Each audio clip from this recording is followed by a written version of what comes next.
Nice night, though. What's it, 170 degrees outside? Nothing wrong with that, right? Hey, Joey. Hey, Steve Stranger, how are you, man? How you been, man? Long time You no already see. kicked the tripod. That's okay. I want that. Right. I want that. I want the real feel. Makes it look like a little POV. we got bananas growing on A little shaky moving. Yeah. The kids dig that with the shaking and the moving. I grew up in Suffolk County. I grew up in Bayshore with the Ice of Iceberg. I live in Nassau now, and I love this time of year too, when everybody from Nassau and Queens goes pumpkin picking out east. So, I mean, God knows I've known you. I've known you since the very beginning. Years, yeah. Ian. I want to get big punkies, little punkies. I want tomatoes. I want pies. I want blueberry pie. I want a rhubarb pie. I want to just, if you can, encapsulate it just as best you can. Right. It's gonna be cold. I wanna wear my fur. Can I wear my fur? I wanna wear my fur. You know what? My fur. From the moment that, like, we met and what you're doing now, Right. then we're gonna, tell us more about that. Like, how you...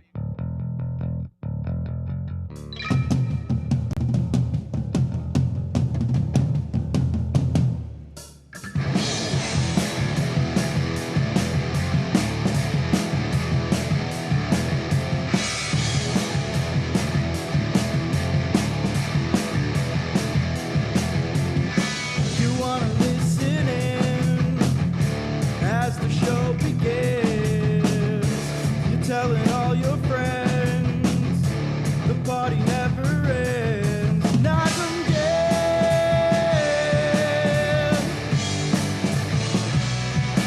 Knock 'em dead.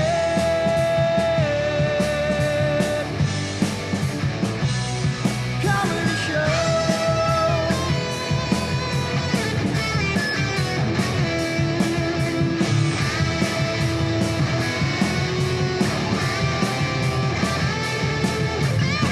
You're throwing out your tricks. I'm gonna get my sticks. The mic is live and clear for you and all to hear. Knock 'em dead.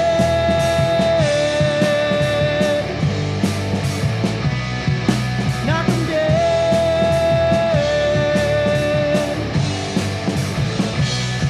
Comedy show.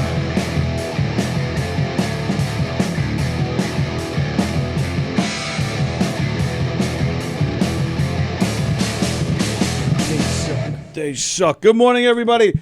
How is everybody doing this morning? It is Monday. It's a beautiful day here on Long Island.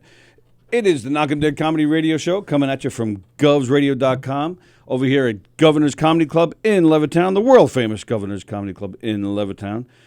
Sally and Eric are off today. They're actually working, though. They're out in Rockville Center, which is a town Midwest Nassau County here on Long Island. They're performing one of our Knock 'em Dead comedy game shows. So our special guest co-host today is the one and only John Blenn. Hi, Tony. Hi, John. Nice to Actor, writer, director, photographer, journalist, spy, man of all different trades. What's the first word that you use if someone says, "What do you do"? Depends on who I'm talking to. You don't know who you're it's talking funny, to. Tony. Over the years, I have found that people remember you as you fit into whatever their particular needs are. Okay. So my best man, Joe DeLion, I used to work with him very closely years ago, love him to death, and he always introduces me as his former publicist. And musicians introduce me as, oh, this is the guy I wrote a review about my band in 1986. Yeah, right, Or, right. hey, I did a play with this guy, or I did a movie with this guy. So it all kind of depends on what their point of reference is. And I usually, if I have a general idea of the group that I'm talking to, I'll adjust it accordingly. Do you?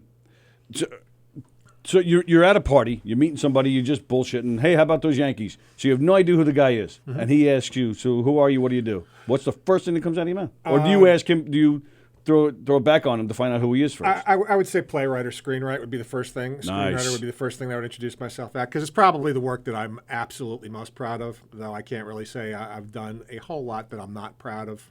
Otherwise, I wouldn't have done it for very long. Sure. Oh, good answer. I like that. And speaking of which, since you brought that up, I'm going to go right into it. What's What do you got going on at the South Shore Theater Experience at the end of August? End of August, they are actually doing a new writer series like we do with MCAP. We do, of course, the dating catastrophes every year. Right. They mix their themes up every year. This year it happens to be South Shore Theater Experience goes to the movies. Right. So the owner over there, Debbie Cassio-Plesia, asked me if I would write a short piece for her back in March. And I flipped something over to her a couple of days later. Didn't hear a word until a couple of days ago, and then I saw that they were auditioning, and I saw that they were, in fact, using the piece that I gave her. So it's kind of fun. I don't get a whole lot of opportunity to see a lot of theater that I wrote and had no involvement putting together at all. So it's kind of a kick to sit back in the audience and see how, that's it. So you're not. I just handed her a script and said, "Here, you need it. This fits your theme," and away we go. So it'll be fun when it comes out. So how does the title fit in? Goes to the movies. Basically, it has to have something to do with film. Either they're doing a parody of a film or something about the film industry. And of course, my point of view on what I wrote on was basically a pitch, because I've been in some pitches over the years that have confounded me beyond belief. Anybody who's ever been in the film industry for more than 5 minutes and tried to throw something at an executive or at a company has been baffled by the process. So had some fun with that. All right, cool. Comedy, of course. So all right. So you I guess you can't tell me much about it then, since you're not involved, huh? I can't really tell you who's going to be in it, et cetera. Right, I have a general idea that they're using a lot of their regular actors and directors, et cetera. But I just saw the announcement that they're going to put it up the last weekend of this month. Right. And that's about all I know right this second. Wow. We'll find out when it comes out, so I'll look forward to it. Jeez, I hope that they do all right with it. See a mad John Glenn on the front right there. The very first play I did as a writer and director myself back in 1995, actually, that would be 24 years ago this coming Saturday. Oh, wow. Debbie Plesia from the South Shore Theater Experience was one of the 12 actors in the lineup. So I have a lot of history with her. Yeah, actually, same here.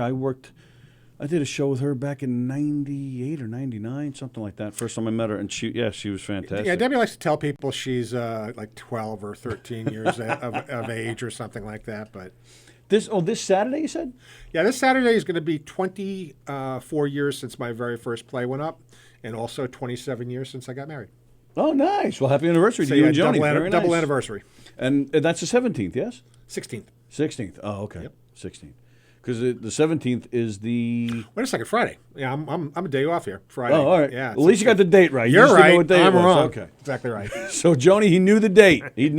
Well, my brother-in-law's coming in this week, and she keeps telling me he's coming Thursday. No, he's coming Friday. He's coming Friday. He's coming the 15th. My wife is legendary for getting the dates wrong on the day of the week, so I think she finally confused me. Yeah, you're right. It's Friday. Not that I didn't already do my shopping ahead of time. Nice. 27 years in, you learn. You learn. I sure hope so. If you haven't, you're in definitely big trouble. Because the 17th is the 14th anniversary of my amputation. Ah. So there you go. There's my useless life-saving moment. Sure. Is the optimistic way to look at it. Correct? Good. I like that. Yep. I like that.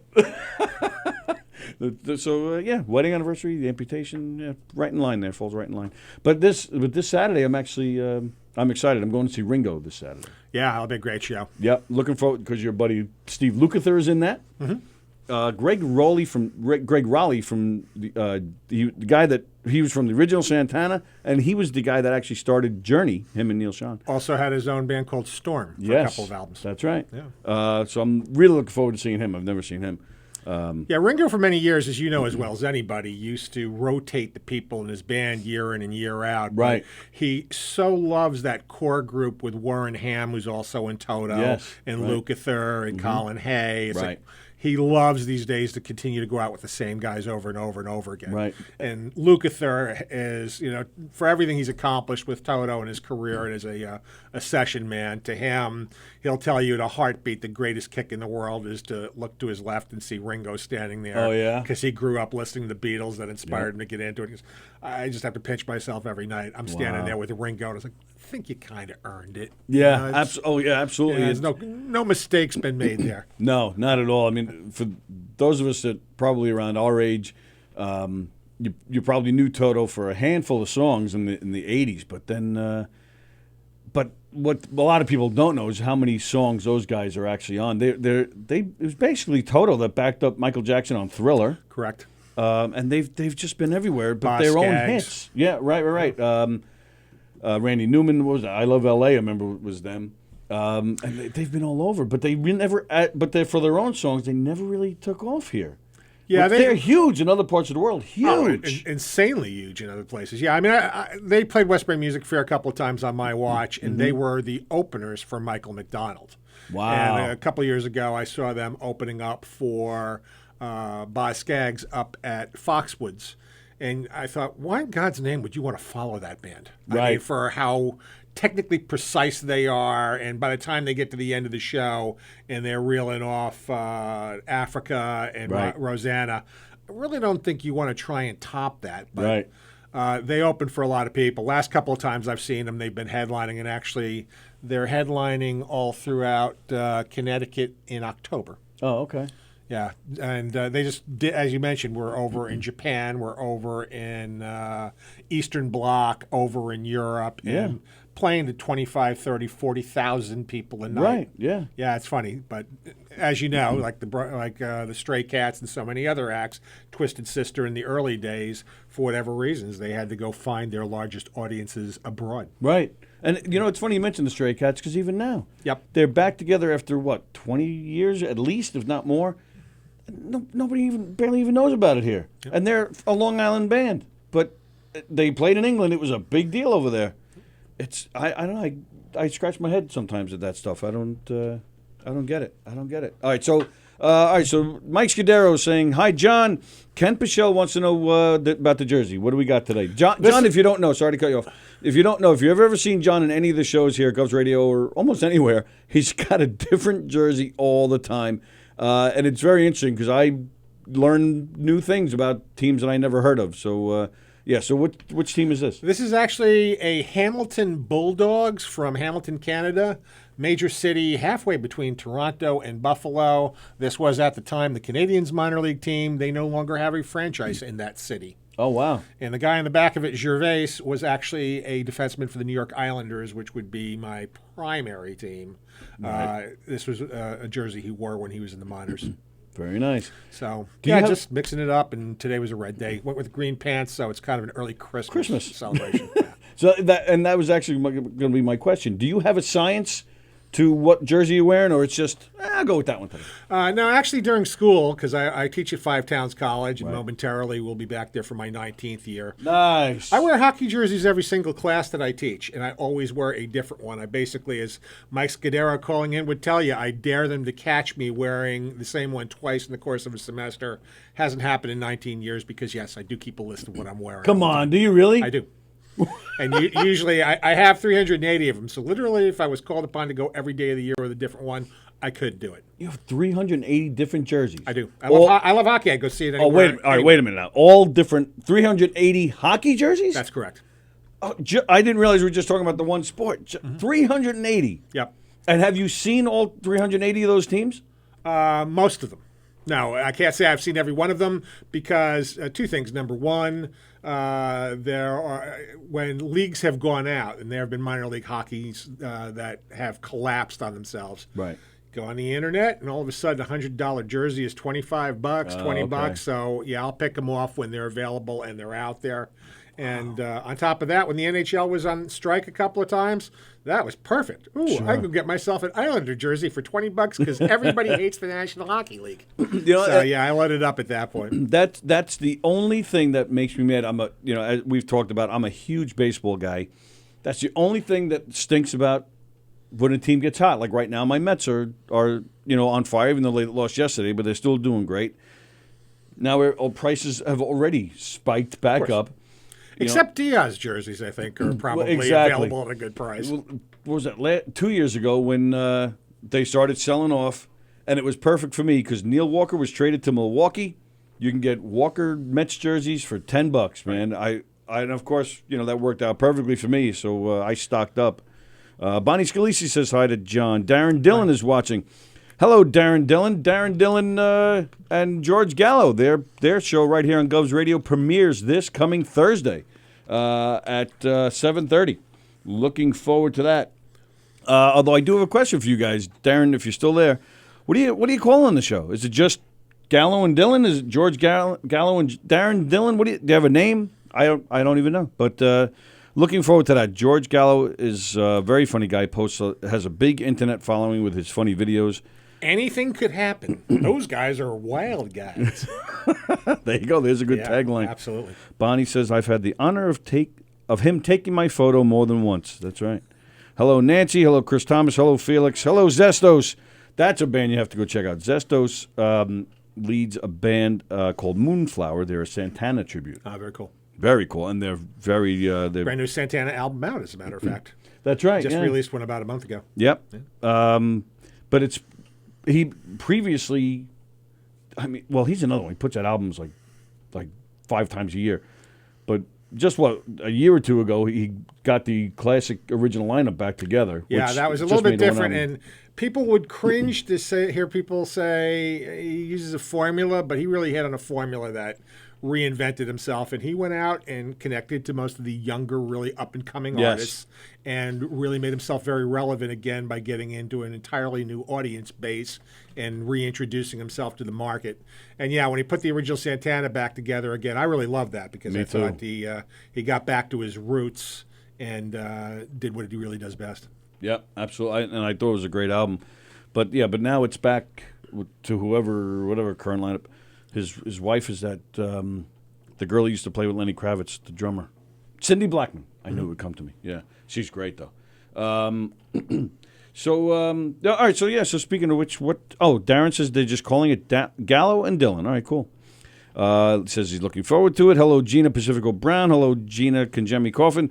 Mike Scudero says John is the best, one of the greatest people I've met. Truthfully, very nice. And Darren Dillon says love you, JB. Back at you.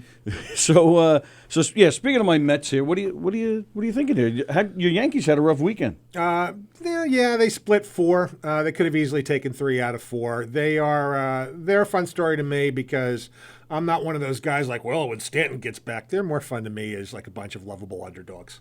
Yeah. I love Urshela, what he's done for him this year, and Tauchman is a great story for him too, and whoever happens to be pitching today that's healthy enough to walk to the mound. Right. To me they're more fun. I think in a lot of ways when they get back some of those quote-unquote stars, it's going to hurt them more than help them initially. I really do. How so? I don't think Stanton's going to step back into this lineup and be productive quickly. I'm not a Stanton fan to begin with. Really? I thought he was a bad deal when they brought him in, and I still do.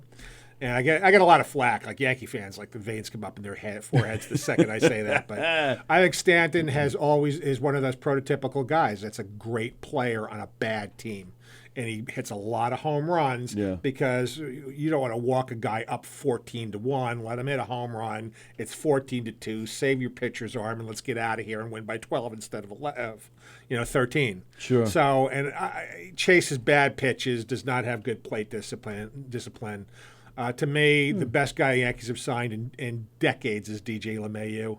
When they were talking about signing him in the offseason, I was 110% for him. Sure. People come up to me now going, did you know that this guy's good? Where'd he come from? The National League batting champion 2 years ago in Colorado, among other things. But they needed a professional hitter like him who can go to all fields, who's disciplined. Judge scares me. He hasn't hit a home run to left field all year long. Right. Yeah. I think he's hurt. I really do. Yep. Nobody's saying anything, but that tomahawk swing, pulling the ball to left field, it looks like he's guarding, re-injuring himself. I agree. And he's tentative at the plate, and it will come out after the season's over with because the second you admit that, they pitch to your weaknesses. Right. So they're going to act like nothing's wrong, but he just does not look right in the batter's box. I agree. Back to the Mets. I think the Mets will be fine. Unlike most Yankee guys, I don't hate the Mets. My wife is a huge Met fan. I would be happy to see them in the World Series every year with the Yankees. And unfortunately, you know the result. I'd like to see 2000 over and over and over again.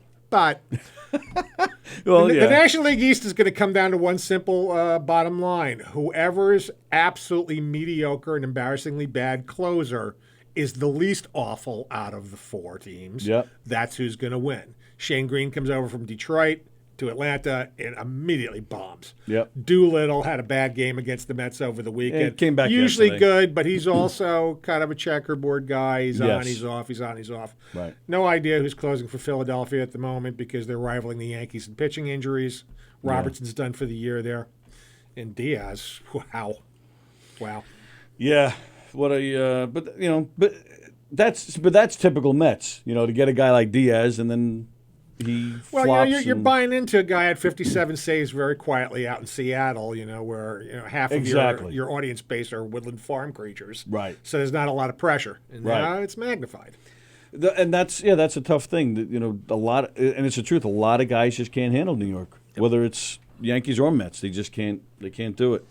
He doesn't look scared on the mound. He just doesn't seem to be much of anything. He looks like he's not completely mentally engaged in the moments. And there are some guys you see him come in. I mean, whether Chapman's on or he's off, he looks like his head's in the game and he's ready to pitch. But Diaz, Right. it's tough to read, what he's thinking out there, whether it's going good, bad, or indifferent. Well, but you have to figure it's at this point. The season's, a month and a half away from being done. You figure it, regardless of how he looks out there, it's in his head. It's got to be. Yeah, when without a it's doubt. been going on all year long like this. Especially after yesterday. Yes. With a one-run game that could have gone either way, he made sure it wasn't going to go that way. Yep. With one pitch, and it's definitely in his head now, beyond a shadow of a doubt. Right, and of course, with Mets being the Mets, that's their history. It ended up that game-winning double was from a former Met. That's the way we do it, man. That's the way it always seems to go for us.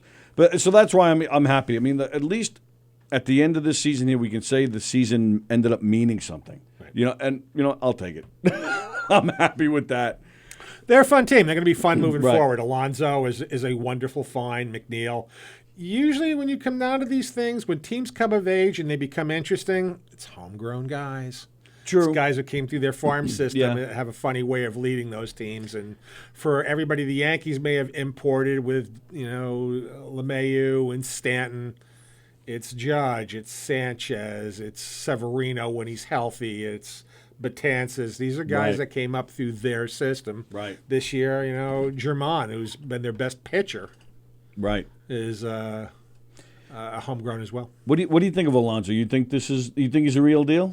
I do. I think they're starting to figure him out a little bit, though, like they did with Judge that first Right. year when he hit Right. 52, that sooner or later, I mean, there's been some home runs that he's hit where you just can't believe somebody threw that ball in that area. Yes. He's clearly going to destroy certain pitches, and you stay out of that zone pitching to him. Right. But Strikes out a lot, though. Yeah, but he'll adjust too. Well, who doesn't? I mean, these days, and that's the unfortunate thing. Me personally, there's nothing I like less than watching, a parade back and forth to the dugout with this team struck out 16 times, this team struck out 14 times. Mm-hmm. It's like watching people fold envelopes. There's got to be something else to do here. Right. How about 4 or 5 hits in a row and a rally and some stolen bases and some Exactly. defense? Right. That's great, folding envelopes. All right, so let's go Mets. I mean, yeah. So we'll see. They're facing Atlanta tomorrow for the next 3 days, so this could make or break. Big games. Yep, might mean the whole season for them here. All right, so what else? How was your weekend? Weekend was good. I actually went to see, right before the weekend, I went to see Jimmy Buffett on Thursday. Mm-hmm. And I got to say thank you to Richie Kessel out there, who was nice enough to give me and my wife a ticket to see him. A ticket. Gave us both a yeah. ticket. Yeah, both tickets to My see fault. him. $181 for a concert ticket. And I'm sitting there looking at it, I'm thinking to myself, I saw Rush and Cheap Trick and UFO for $4 together at the Palladium. And that will date me a little bit, of course. Yeah. That will tell you that basically I had to dodge dinosaurs to get to the show. But you look at it and go, $181. I mean, even your Broadway plays in general, $125, $130. Yep, now, that's right. Jimmy Buffett, his audience is remarkably in love with him. And I found a new respect for Buffett. I've never been a particularly big fan, but good staging, got a lot of really nice backstage screen projections. It's an interesting looking show. Right. He's charming. Yeah. Never has a guy with a more down the middle of the road voice with hit songs that are almost identical blueprints of each other Yes. ever had so much success. It's astonishing. That guy is worth $360 million. Yeah. Which a lot of that's very smart investment. And he is very likable, but you don't look at him going, wow, that's a Freddie Mercury voice. Right. Wow, that's a guy who writes Billy Joel epics. Wow. He plays a look at that guitar guy like play. Eddie Van Halen. Exactly. Right, yeah. You look at it and go, how'd that happen? Yeah. But he's created an environment that people got to be at, like the Grateful Dead. Right. And I ran into friends there, some of the South Shore Theater Company group that I've also done plays with over the years. They were in the parking lot tailgating from 11 o'clock in the morning by the time I got there at about 6:30. Yep. And here's the catch. I said, well, I'll see you guys inside. Like, oh, we don't have tickets. Yep. You don't have tickets? No, this is a tradition. We come down, we tailgate, and then we Yep. go home. Yep. A friend of mine's daughter went, and I was talking to this friend. I think it was around 8:30, 9 o'clock that morning. Her daughter was already there, and I forget now. She might not have had tickets either. I think they were just. Yeah, I said to them, "Are you looking to pick up tickets that might kind of fall through the cracks here?" And they just came down to party. And do they stay to hear the show, or do they leave when the show? No, they stayed to hear the show. So far as I know, I mean, they weren't there by the time I came out at the very end of it, but they probably stayed for most of it. And that's what the security says down there. You can hear it perfectly in the parking lot. They set up all their little tents in the parking lot and their hibachis, and away it goes. So that's how it tradition. is. Jones Beach Theater, if you're not from around here, it's a Jones Beach. Obviously, it's a beach, and they have a concert arena right there on the water. It's beautiful. It's one of my favorite places to see a show, as long as the weather's good. As long as the weather's good. But it's an outdoor venue, and the stage is, I guess, just the way it's built. You could just hear the whole thing right from the parking lot. So I don't know if it's as popular as it used to be, but I remember as a teenager going there a lot. And you'd always find people just who didn't have tickets. Yeah, he didn't sell out, which was, I think, the first time in probably about 20 years. He didn't miss by much. Right. It's a 14,700-seat theater, but he missed by maybe 500, I'd say 600. Sure. There were different areas that you could tell were open. Right. But, yeah, in general, he is an automatic slam dunk sellout there year in, year out, year in and year out. And, again, some point, I got to think that the prices are going to get prohibitive. I mean, the kids that I teach in college at Five Towns, you would think that they would be on a budget going, well, I can only afford one show this month. They're going to scorch that credit card, figure it out later. Right. On what they really, really, really want to see. And that's what the music industry is banking on right now. Mm-hmm. But for somebody who's a homeowner, if they're raising kids, if they get a mortgage, Forget whatever it. the case may be, how many times can you drop $150, $175 per ticket to see a show? And there's certainly such a proliferation of buildings. So many shows coming at you. Yep. And I went to see Billy Gardell a few weeks ago over at the NYCB Theater. Right. And there were just sections where there were huge chunks of empty seats. Right. And Billy's a wonderful talent. I think Billy's incredibly funny. He's got another TV show coming up on CBS in the fall. Oh, I didn't know that. He's from Mike and Molly. If people don't initially connect the name, he was Mike, or as he says when he walks on stage, I was Molly. But very funny guy, and you're looking at going, there's just so many things going on tonight. You know why those seats aren't there, and you can also see it's the pricier seats closer that are open and missing. Yes. Like Yankee Stadium or Citi Field. You see all those $800, $1,000 seats behind home plates are the ones that are open. Right. And it's funny because to the person sitting at home in Iowa, it's like, That's all wow, you they see. don't sell tickets. Nobody cares about this team. Right. Those are the ones the audience is looking at empty every night. That's right. Yep. I know plenty of people, that go to Billy Joel every month at the Garden. Yep. How do you do that? It's a car payment for crying out loud. Oh, it's crazy. Yeah. $180 to see Jimmy Buffett. I don't get it. I mean, do you remember? I remember, and I brought that up before on the show here. But do you remember '94 when the Eagles first got back together? Sure. The backlash that they got because they were charging $100 a ticket. Yeah. And their excuse was, well, we've all had solo careers, so you're basically getting five concerts in one for $100. I'd be happy to pay that again now. Right. And those were, and you could get good seats for $100. Yeah. now, forget it, man. Forget it. You got seats for Barbara Streisand, the first 6 rows, $2,000. I think the Who at the Beats this year, I would swear I heard face value for like the first 3 rows or something was $8,000. Right. It blows me I don't know away. if that's the face they've got, but I've heard people are asking for that. And, I would swear I heard that was the and face. I mean, what's going on these days, too, is that there seems to be a huge premium on, well, this could be the last time ever. Yes. Especially with the Stones after Mick had the heart issue earlier this year. It's like, this might be the last time Stones, ever play. I got to get tickets to this if it's the last thing I do. Right. People look quizzically at me like, you're not going? It's like, no, I'm not going to drop $750 to see the Stones. I saw the Stones in Syracuse. I saw the Stones in Buffalo. I saw the Stones like all over the place. For $20, $25 of tickets back in the day. You're going to tell me they're better now than when they were in their late Exactly. 20s, early 30s? It may sound better because the people that are behind them playing. Yeah, I mean, they have excellent supplement behind them, no Exactly. question about it. Right. And look, hey, they put on a great show. Yeah. I'm just saying that if you're looking at it and going, well, is this worth your bang for your buck? Tough to justify it. And I mean, nothing against the Parrot Heads, but yeah, $180 for Yeah, and those Jimmy weren't even the most Buffett. expensive tickets. They were very, very good seats. And somebody apparently dropped out, and we were fortunate enough to have him say, would you and Joni like to go? We're in. No, Right. not, my wife said, you want to go or not? Don't ever ask me that question. If somebody's saying you want a couple of tickets, I'm going. Yeah, sure. And you're out there. You're still getting around. I saw you saw Joan Osborne recently, and Yeah, I go over the Bolton Center all the time, and if you do not know the Bolton Center, let me just say, if you want to see the best, sort of well-known guitar players in the world, go there.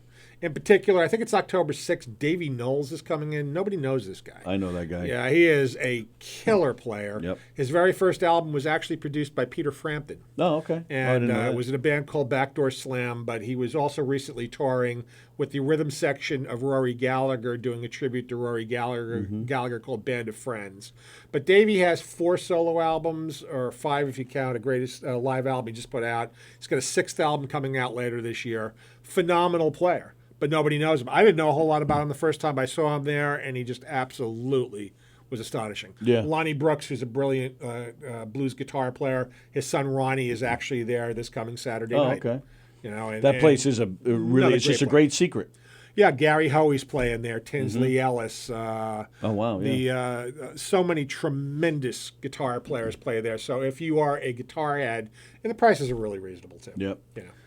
And mentioned Joan Osborne. I mean, I'm sure a lot of people are saying, "Oh, she's still around," but she's phenomenal. What a voice! She's soulful. She's groovy. She still puts out great music. You just don't, unfortunately, you really hear about it. Yeah, I too just much. actually got her new album a couple of weeks ago, and it's a complete cover album of Dylan classics. Bob Dylan's material has never sounded as good as it does with Joan Osborne interpreting It it. usually does sound better when somebody else is doing it. Now, she's just, and obviously, an enormous catalog to pick from, and she's very smart. She knew the stuff that was in her wheelhouse that she would make sound best, or had the most creative reinvention idea for. It's really a great album. And that's. But she wasn't just performing Dylan songs at the No, show. she played right? a pretty good chunk of her catalog, and of course, people were getting a little nervous after her first encore that she wasn't going to do What If God Was One of Us. She's going to play her big hit. Sure she is, and sure she did. Of course. But Hey, you never know, man. I once saw Meatloaf and he didn't do Paradise. yeah, there's some people out there. If you went to David Bowie, you knew that there was an excellent chance you weren't going to hear most of what you wanted to hear. Yeah, but David Bowie has, so tons of great songs, anthems. Meatloaf. You're looking for basically one album. Right. To not play Paradise but a Dashboard Light, I don't care what else you're playing. That's the one song people are coming to hear. Yeah. That blew me away. Hello, Will Sharon. He says he'd love to see McCartney, but he can't spend a mortgage payment for good seats. Right, and that's the thing, If it makes you feel better, everybody I have talked to have said that his voice has slipped considerably. Yeah, That unfortunately is it the has. unfortunate thing with it. Yeah. Was just listening to his new album a couple of days ago. I'm really surprised by how catchy most of Egypt Station is. Yep, I thought the same thing. It was a lot more modern. It wasn't typical. It wasn't Beatle-esque at all, really. And he did a nice job of covering how bad his voice has gotten. And I mean, he's what, 77, 78, something like that? 77 at this point. So, I mean, it's not like you can't fault the guy. He's been singing for 60 years. You know, unfortunately, it's going to happen. But he did a nice job on that album covering that. But I think the same thing, even though his voice is shot, but you still go there and you're like, oh my God, these songs. Like I don't even think you even really notice that when you're at a concert of his level. It's not if it's when you listen to it on an album or you watch him on TV or something, when you're like, oh yeah, that's. Yeah, I think that McCartney is still one of those rare artists that brings like that mass hysteria with him that he had when it was the Beatles. It's like, he's here. Yes. And people just rev up over it and feel good about seeing him no matter what the conditions. Yeah, when he played Citi Field, that was one of the maybe handful of times in my life where I said, all right, I'm going to splurge here. And again, it's funny. That was only 10 years ago, and it's amazing how much the ticket prices have changed since then. Because I bought, I think it was like 20th row, $300 a ticket. And, again, back then, I'm splurging. Now I think those tickets they would at least be double, at least. But, and he's one of the few people I would do that for, and he's one of the few people where afterwards it didn't bother me that I spent that kind of money. I mean, it was just, it's almost, and I know we're geeking out here, but it is almost a religious experience to see somebody of that level, to feel that energy of those people, to feel that to get to that level of just happiness and having that much fun. And of course, I took advantage of the amputation. So I had handicapped seats. I got the handicapped parking, the handicapped seats, and the handicapped seats were on Citi Field, so we're on the field. But the handicapped seats, you had to walk up a ramp, and because it's mostly a wheelchair, so it was elevated above everybody else. So not only did I have a clear shot, but it wasn't this deck, if you will, it wasn't filled up. So we were jumping around like maniacs. We were dancing, and I actually had a few friends that came with us that were willing to spend that kind of money too. And it was just an unbelievable night. It was, that and Springsteen. You ever see Springsteen? I certainly have. Unbelievable. Yep. The first reunion tour with the E Street Band, a buddy of mine had 9th row center. I couldn't believe how good this show was.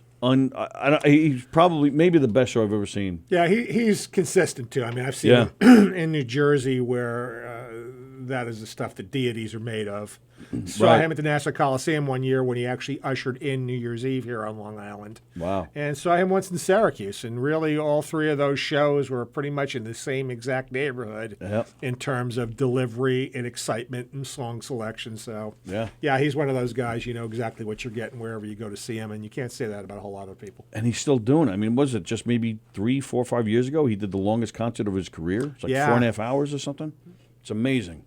Robert Shapiro says he's glad he saw Huey as many times as he did, since he probably won't perform live again. Yeah, Huey, unfortunately, was told vocally that he's done and not to try it again. Though. Oh, is that right? Yeah, he's got some issues. Well, I knew about the hearing thing, but I didn't know he was told you're done. Apparently, he strained his voice from the hearing issues because he's not hearing himself correctly either. Mm-hmm. So, yeah, they basically told him that he should really consider not doing it again.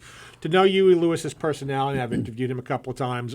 I would never say never with Huey Lewis. Right. You know, he might, somewhere in the not-too-distant future, take a shot at it again. Before we went on, I had mentioned to you my friend Elio Pace, who I talk about all the time here on this show.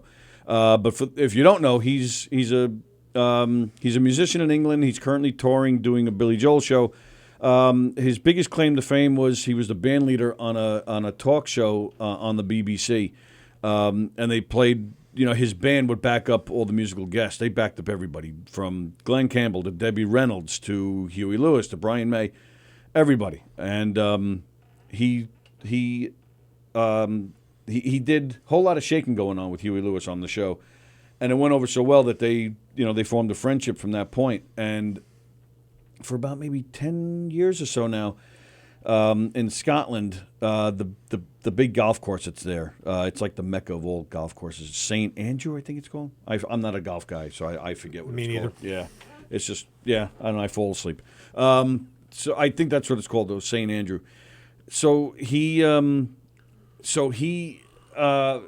have a charity event there every year, where Huey puts it together. And he brings in my friend Elio and his band as the backing band. So they've been doing it for, like I said, 10 years or so. Excuse me. So I think it was this past year. They do it every October. So this past October would have been the first one that Huey actually couldn't perform.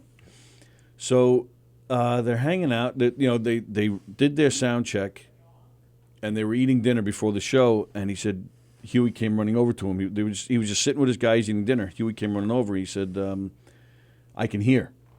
He goes, what do you mean you can hear? And he said, it's back. He goes, it just came back about maybe an hour or two ago. He goes, I'm feeling good. He goes, I want to sing. So it was he did one song, Hip to Be Square, and it turned out to be the only time he sang in public since all this whole mess started for him. And then I think it was a week later, I don't even know if it was that long. It might have been 3 days or something to hearing one again. And apparently that's one of the common traits of that ailment is that it does come and go. Right. But obviously, if you push it, you can push it further and further into a permanent state, which is why he's been advised to walk away from it. What a shame. And you know what upsets me? Of course, as a fan, it upsets me because I love their music. And I had the pleasure of going to one of those golf charities. Sally and I had went. That's where I met Mike Rutherford. He was performing there too. Like you said, you interviewed Huey. He's one of those guys that he acts like he knows everybody. And he treats everybody the same. And I think also people forget that he broke very late in his career. Yes. I mean, he was with Clover before Right. Huey Lewis, but up in the Bay Area, everybody did know him. It's kind of like Steve Miller. Everybody in the world played in Steve Miller's house. That's right. Because his father was a band leader up in Milwaukee. So by the time Steve Miller became famous, he already knew 3/4 of the business. Right. And so I was amazed just how grounded he was. What a nice guy. True professional, too, man. Absolutely. He was on top of everything. Okay, you got this. You're taking care of this. And where's the sound guy with this? And where's the lighting guy? I mean, and it was nothing to him. It wasn't like he had the great piece of paper. Like, all right, what's next? He just knew what was going on. And me and him sat and we talked baseball for a little while. Just a super guy. So as a fan, it's disappointing. But I try to think more than that. As a union guy, I think about his whole band. I think about the crew, these guys that need a job. Right. You know, that's what I keep thinking about. And it's sad to me that, I think the general public, they look at somebody like a Huey Lewis or a Paul McCartney or whoever, and they just assume because you're involved in that you're rich too.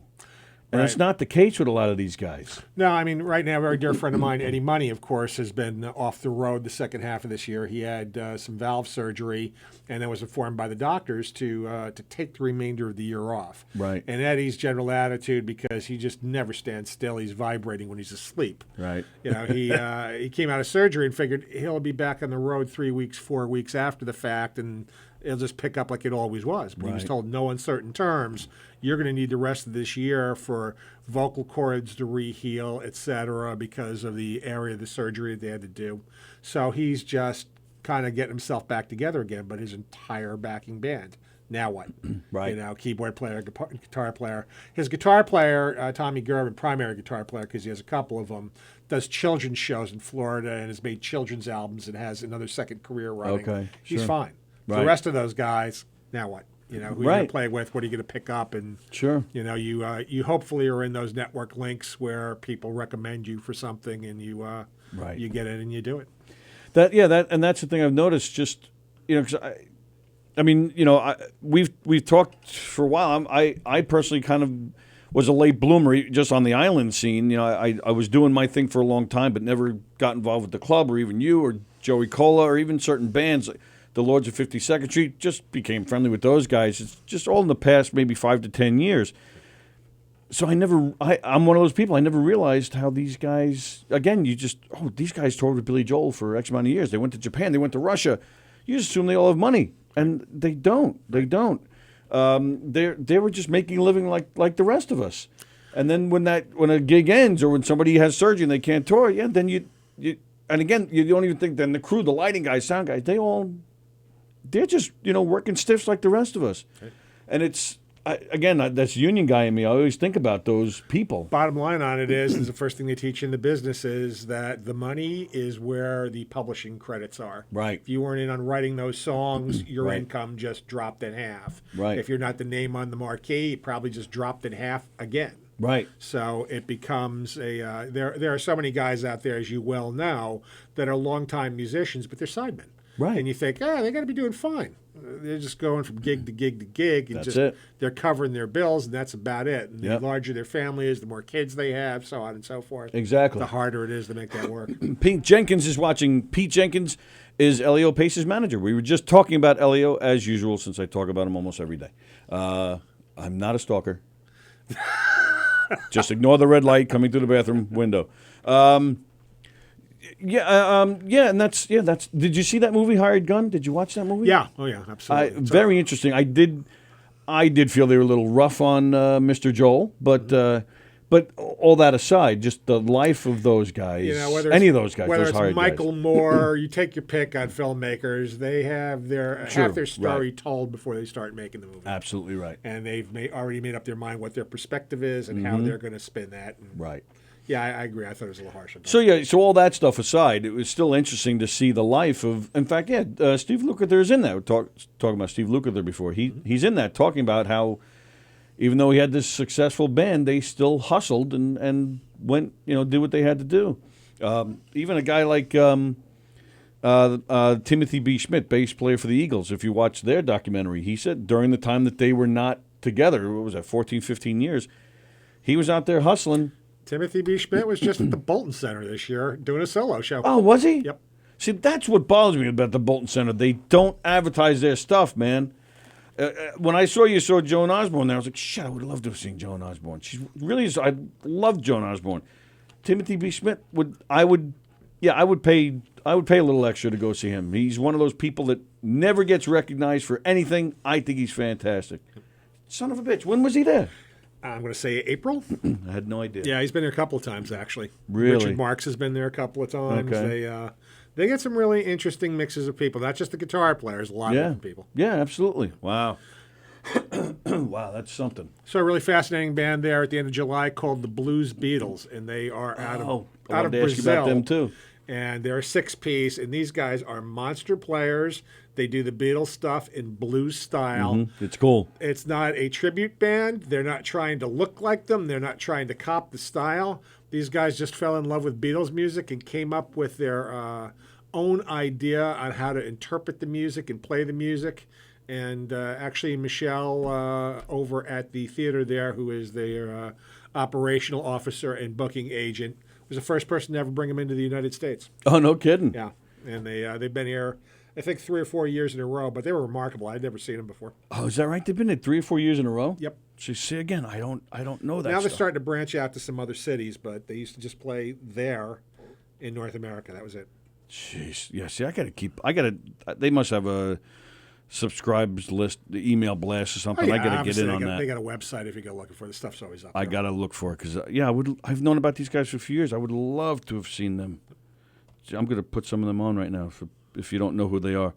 Like John said, they just take Beatles classics and turn them into blues. I mean, listen to this. This is good stuff. I hope it doesn't get us bounced off Facebook for playing it.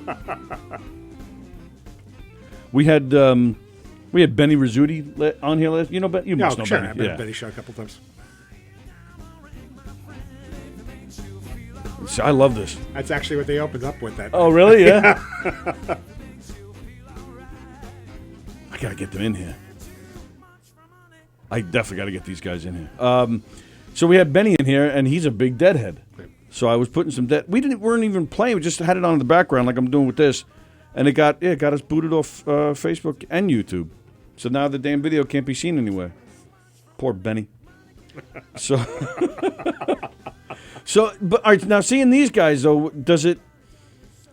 I'm assuming they put on a good 90-minute, 2-hour show, right? They put on a 90-minute show and high energy, and the keyboard player actually yanks his keyboard off of its stand and is playing it, walking around with it, Oh, wow. you know, in his hands like it was a portable keyboard, though it's not. Wow. And they got a real flair for showmanship. All right, so that kind of answers my question. I was going to ask if, reinventing Beatles songs like this, if it gets old after 90 minutes, but I guess not, huh? Not at all, no. I really didn't know a whole lot about him. I was actually going to see Joan Osborne the following night, and Michelle said, why don't you come down tonight and see these guys? I got a couple extra seats. Oh, okay.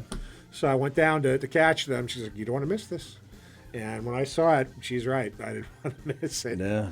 It was, I really didn't have much of a handle on them when I walked into the building, but had a copy of their CD on the way out. Oh, yeah? Oh, yeah. Nice. Yeah, these guys are great. Yeah, I've been checking them out for a few years now. Damn it, I had no idea they were in town. Are you a Beatles guy? Are you a big Beatles guy? Oh, absolutely, yeah. Yeah. I was at the Garden when Elton John had John Lennon jump up. Come on, you were there for I was that? at that show, yeah. Son of a bitch. And I've seen every one of them individually at some point. And Yeah. Otherwise, if I had been at that show, I would have never seen Lennon play live Sure. for a couple of songs. Well- But I saw Harrison at the Coliseum. I Dylan. saw McCartney at the Coliseum. Oh, okay. And Oh, you're going I've back to the seen Ringo 70s. a few times, yeah. Right. Wow. Who would have thought in the 70s that Ringo would be the healthiest one in 2019? I was at Westbury Music Fair as their general manager when Ringo played there, and he is in incredible shape. I mean, Yeah. he's just in remarkable shape. He's probably the same exact weight he was when he was in the Beatles. Yep. Maybe even a little bit lighter. Yeah, I'm thinking a But little yeah, lighter. he's incredibly healthy and incredibly positive, and Yeah. he's the stuff legends made of.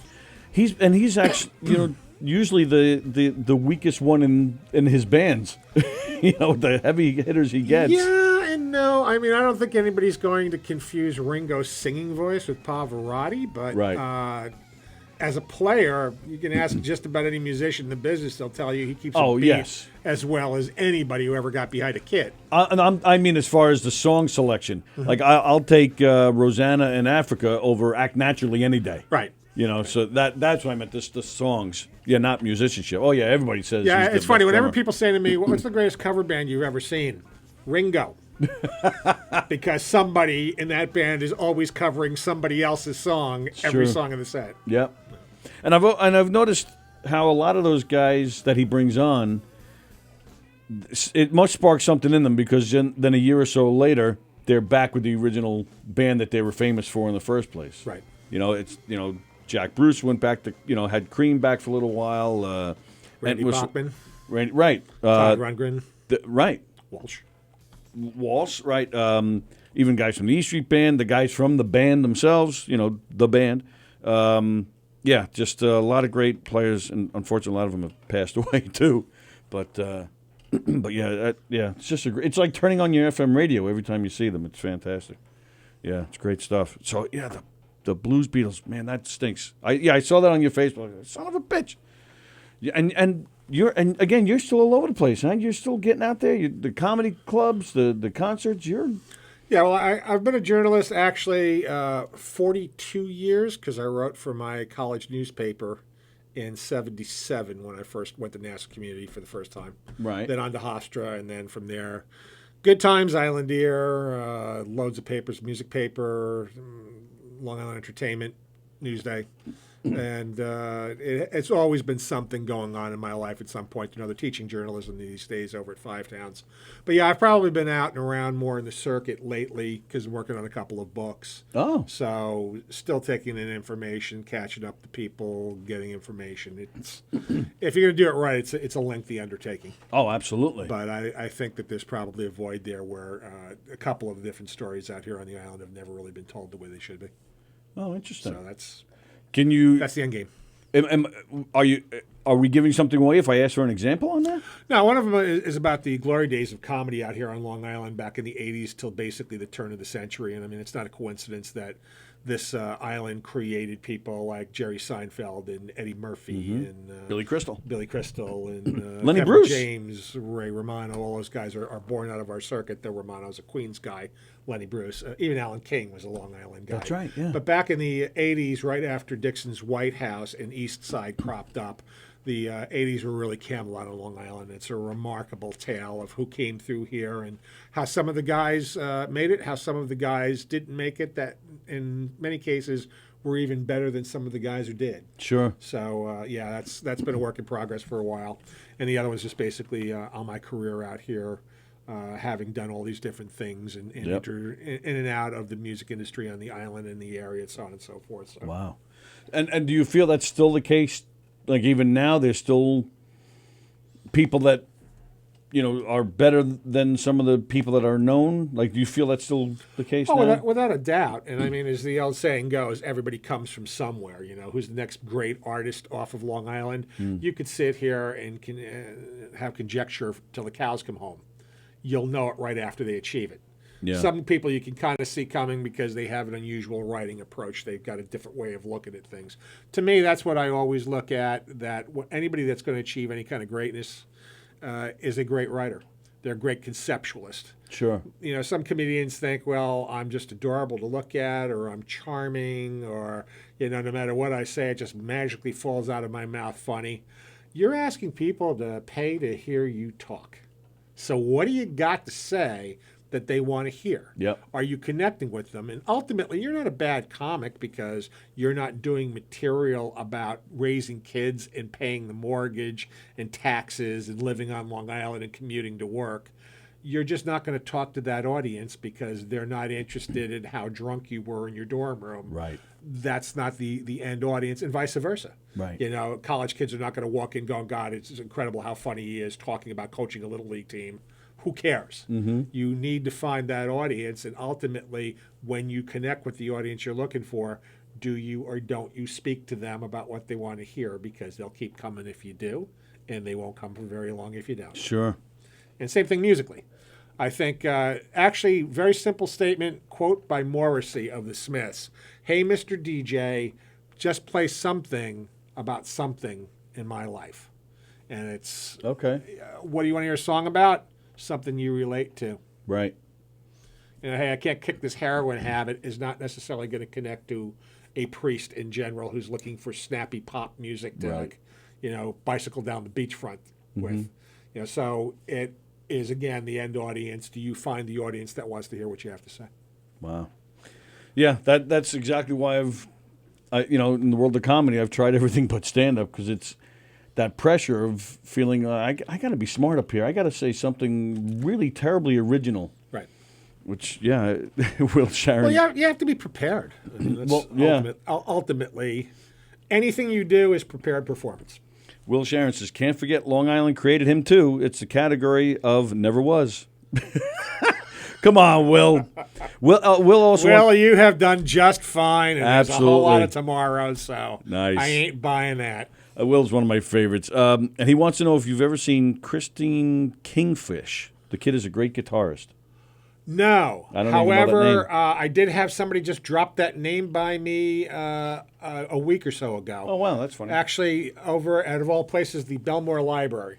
There's a guy who works there who brings in the blues albums for their CD stuff there, and brought up Kingfish's name and said, got to track that down if it's the last thing I do. So, but Will, I don't know if this is a typo or what. He wrote Chrisistone.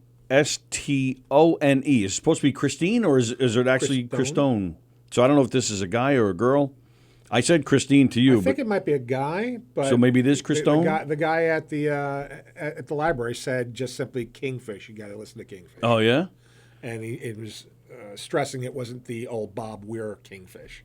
Oh, that's right. Yeah, I forgot about that. Let's see. All right. Kingfish blues guitarist. Oh, it is. It's Christone. Okay. How do you like that? All right, let's see. He's covering. I put a spell on you. I've never heard of him. I put a spell on you. Looks like B.B. King. Because you're mine. As a matter of fact, I think they have it over at that library. It just wasn't in the rack when I went looking Oh, for yeah? it. So All right, I'll have to look him up. that is a phenomenally popular track. Oh yeah. I must have seen 6 or 7 versions of that this year popping up on people's albums. Name them all. Can't do it. Been happening so much. Just got the overload on it again. You know what? The first time I ever heard this song actually was from Pete Townsend doing it, of all people. Yeah. But yeah, everybody's done it. Creedence Clearwater's done it. Jesse Kinch, who played Eddie Money in the very first Eddie Money play, did a version of it on his album for Capitol. Well, that actually was going to be one of my questions too. Who's been around? Because if anybody's seen John or knows anything about John, they know he's he came up with Kevin James and a lot of those guys who were before they hit it. So that would be almost like your class. Mm-hmm. But what about more recently, like Jesse Kinch? I mean, who have you heard lately that really impressed you? Or that's a really interesting question, because a lot of what is going on Long Island right now is tribute bandorama. Yeah. And when you go out to clubs and parks in the summertime, you see a lot of really great veteran players, and you see them over and over and over again. And these are the guys that are basically getting the gigs and playing. The guys that I teach in college, and I mean, our college just recently graduated John Bellion, who just headlined over at Jones Beach this past weekend. What's his name? John Bellion. He actually won a Grammy a couple of years ago, Bellion. Guys like him did not really play this circuit at all. They get their music out there, they get it up into the internet, downloadable, and that is their entire focus. And he's unusual because he's created a live show to take out on the road afterwards. But most of the students that I teach, that is their sole vision of, we got to get a song up on the internet, make it downloadable. You're not going to make a living doing that. Right. And you don't see most of them playing the clubs out here at all. They don't think about a live show. They don't think about putting a band out. Right. They are studio rats. They're very often multi-instrumentalists and incredibly gifted, but they're just thinking about that one song. And if the song connects, now they're thinking about the next song. And, of course, we came up in an era where, okay, we got to get 10 to 12 really good songs for a full album. We got to polish up a live show, and then we got to go out and do an audition in a club in front of a record label. Right. It's totally different axiom these days. Yeah, and it's funny you say that, because I think of, in terms of comedy, I think about Anthony Rodia, who did the exact same thing. He made the videos. Yep. It's such an amazing story, in my opinion. Here's a guy. He's in his, I think, late 30s now. I think he's around 38, 39. He tried comedy years ago, wasn't really working out, gave it up, got the real job, and like everybody else, got married, has a daughter. But then he missed it too much. It's in his blood. He wanted to get back into it, but instead of just jumping back into it, he actually sat in his basement for a year. He studied the internet, studied social media, studied YouTube, checked all that out, and then planned out the videos he wanted to make, making great videos, puts at least a 2-minute video out a day, if not more, but at least that much, built a following from these videos, but was ahead of the game. He knew what his live performance would be, once the videos would hit. So once the videos did hit, the calls started coming in from clubs such as Governors to play, right. And he had his act honed down. So he was making the videos, working on his stand-up act, all while working a full-time job, which is that's what you got to do now. It's like you said, it's not hitting the clubs anymore. It's not putting together those 12 well-crafted songs to make a great album. It's social media. It's video content.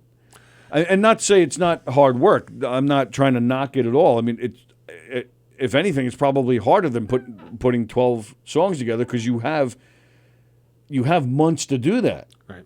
Where this, he's got to work every single day to put some kind of good video together, while working on stand-up, while working a full-time job. But it worked out. I mean, he ended up quitting the full-time job. He's hitting the comedy circuit all over the place, and he's doing really well. His videos are just within the past few weeks have hit the 1 million mark. Right. I predict big things for that guy. But it's weird to guys like us. I think we're going to see a backlash, not tomorrow, not the month after, but not too distant future. We have become, as a society, such a complete group of slaves to numbers, that how many hits do you have? How much of a following do you have? I got 5,000 friends on Facebook. Okay, and you need a ride to the train station because your car's down. How many of those 5,000 people are coming? Or better yet, Right. how many of those 5,000 are coming out because you have 2 flats on the LIE and sleet weather, 20 degrees in the middle of the November? Are they coming out to get you at 3 in the morning? They are not. And all of these wonderful numbers on the wonderful internet mean jack squat. If you walk into a club and they booked you into a theater, gee, you have a following of 75,000 people in New York. How come you only sold 406 tickets? Right. Because there's a lot of distance between I'm going to watch you, in person, get in my car, make a trip to actually see you drop some money at the door and click, click, click, click. And it's going to catch up sooner or later. You don't think it's the same thing as it's just a different way of doing it? Like years ago, it was numbers. How many people are coming into the club? Right. Now it's just, okay, you have this amount of followers. I mean, again, I'm using Anthony Rodia as an example. However, I'm sure for every Rodia, there's probably 50 people, like you said, that didn't perfect their live act. Right. So that, Well, that's the key it's thing. not transferring. And I mean, I've heard the same things about Rodia. I haven't seen him perform live yet, but that he really has put a tremendous amount of work into honing his live act, et cetera. Right. You got to be able to deliver that. If you can hook them into coming out and see you, you've got to be able to deliver once you got them there. Exactly. Or they won't be back a second time. Right. I mean, you do live theater, so have I. It's the same thing. People are on the way out the door going, this was great, I love the show, I'm going to see the next one. No, they're not. Right. They really do want to see you, but when your show comes up a couple of months later, is the friend that brought them out to see you in the cast again or not? Right. Is there, was there some kind of a financial hit in the family a month down the line? Yeah. Were they coming to see you at one of those 3 shows? It's like, oh, I can't believe it. Springsteen's playing those 3 nights too. And you don't get them at any of those shows. It's not because they didn't like it or didn't enjoy it. So audiences are fickle. They're always going to be fickle. In a lot of ways, I'll it's give a you that. crapshoot. Yes. But one thing's for certain, if you don't prepare, they definitely aren't coming back. Well, like Robert Shapiro says, look what happened to Dane Cook. He was as big as it gets, and now where is he? Although I heard he's working on a comeback or something. He's headlining the arena at Mohegan Sun this fall. Oh, is he? Yeah, he's I didn't still know. got his power base in New England, but I think a lot of the other country at this point is cooled. He also took some really bad movies. Instead of Yes. increasing his model by doing good work in other mediums. And that's the thing. People jump at that money without thinking, is this a film that's going to aid and help grow my career, or is it going to detract from my career because they're going to see you in a bad movie and then connect that to bad stand-up or bad whatever else that you do? Absolutely. You're just time to do the. Hi, John Glenn. Hi, Sally. How are you? Good, yourself? You're just in time to do the sponsors. Bella Vista Pizza. If you are starving like I am, because I did a game show all morning long, and I'm starving for pizza, I would love to go to Bella Vista Pizza at 154 Minetto Hill Road. They're located in Plainview. Their phone number is 516-433-4464. You can get amazing chicken wings, pasta, pizza, family-owned restaurants for 1,000 years. And if you tell them that Knock 'em Dead Comedy sent you, they will give you 1 free garlic naan. Whoa. If you would love to list your house for sale or you are in the market to buying a home, please contact Gina Conjemi Coffin. She works for Signature Premier Properties. She's a licensed real estate agent. Her phone number for contact is 631-495-7696. Gina will work so hard for you, it'll make your Head spin. woo. You guys. You gonna do lemon auto sales or no? Nah, I don't No? know. I don't know the number off the top of my head. 516-719-0444. Lemon Auto Sales, 506 Westfield Country Road in Hicksville. Head on over there. Are you looking for a new car, can't afford a new one? Well, Lemon Auto Sales. They take those lemons, they turn them into gold. Head on over to lasalesny.com and you can see their full inventory, not just photos, but actual inventory details, everything you need to know about the cars before you buy them. You head on over there, you get a free oil change on your first return visit, and tell them Knock 'em Dead Comedy sent you get a free air freshener. And, of course, Knock 'em Dead Comedy, knockemdeadcomedy.com. All sorts of audience participation shows, such as murder mysteries and game shows. You can catch one of our murder mysteries, such as October 25th, when we're performing at the Brokerage in Belmore, one of Governor's Comedy Club's great clubs. The Brokerage in Belmore, we're performing our 80s-themed murder mystery. just in time for Halloween. So you have a murder for Halloween. You can dress up in your 80s outfits for Halloween. And we're going to have a costume contest, whether you're dressing up in your 80s outfits or any outfit. You can. We're going to have a costume contest. Is Sally dancing around? What is going on? So go to knockemdeadcomedy.com. We have all sorts of game shows coming up in the next few days. Tomorrow at the North Merrick Library, you can see Sally and Eric there. You can catch Eric August 19th at the Connecticut Library doing a few shows. And then I'll have more dates for you tomorrow. But again, go to knockemdeadcomedy.com for our full list of show dates, information on who we are, what we do. There's photos, videos, testimonials, and, of course, booking information as well. So, you did a game show this morning, you and Eric. Did a game show this morning with Eric, yeah. At the Rockville Center Library. How'd it go? Yeah, it was fun. It was really Yeah. good. Nice kids. Yeah. Yeah, fun time. Everyone had a good time. And Eric's not coming? I do not think so. Oh. Why? He's because he's tired? He worked so hard? He may. He didn't say that he was going to, so I'm guessing he is going to go pick up his kids or something. I don't know. Do something fun. Now, if you're so hungry, why didn't you stop and get something on the way? I know. I think I want to go to the place next door and get an egg sandwich. I'm in one of those moods. You're going to do that as in right now you're doing it? No. You're waiting until after. Before I go walk dogs. Ah.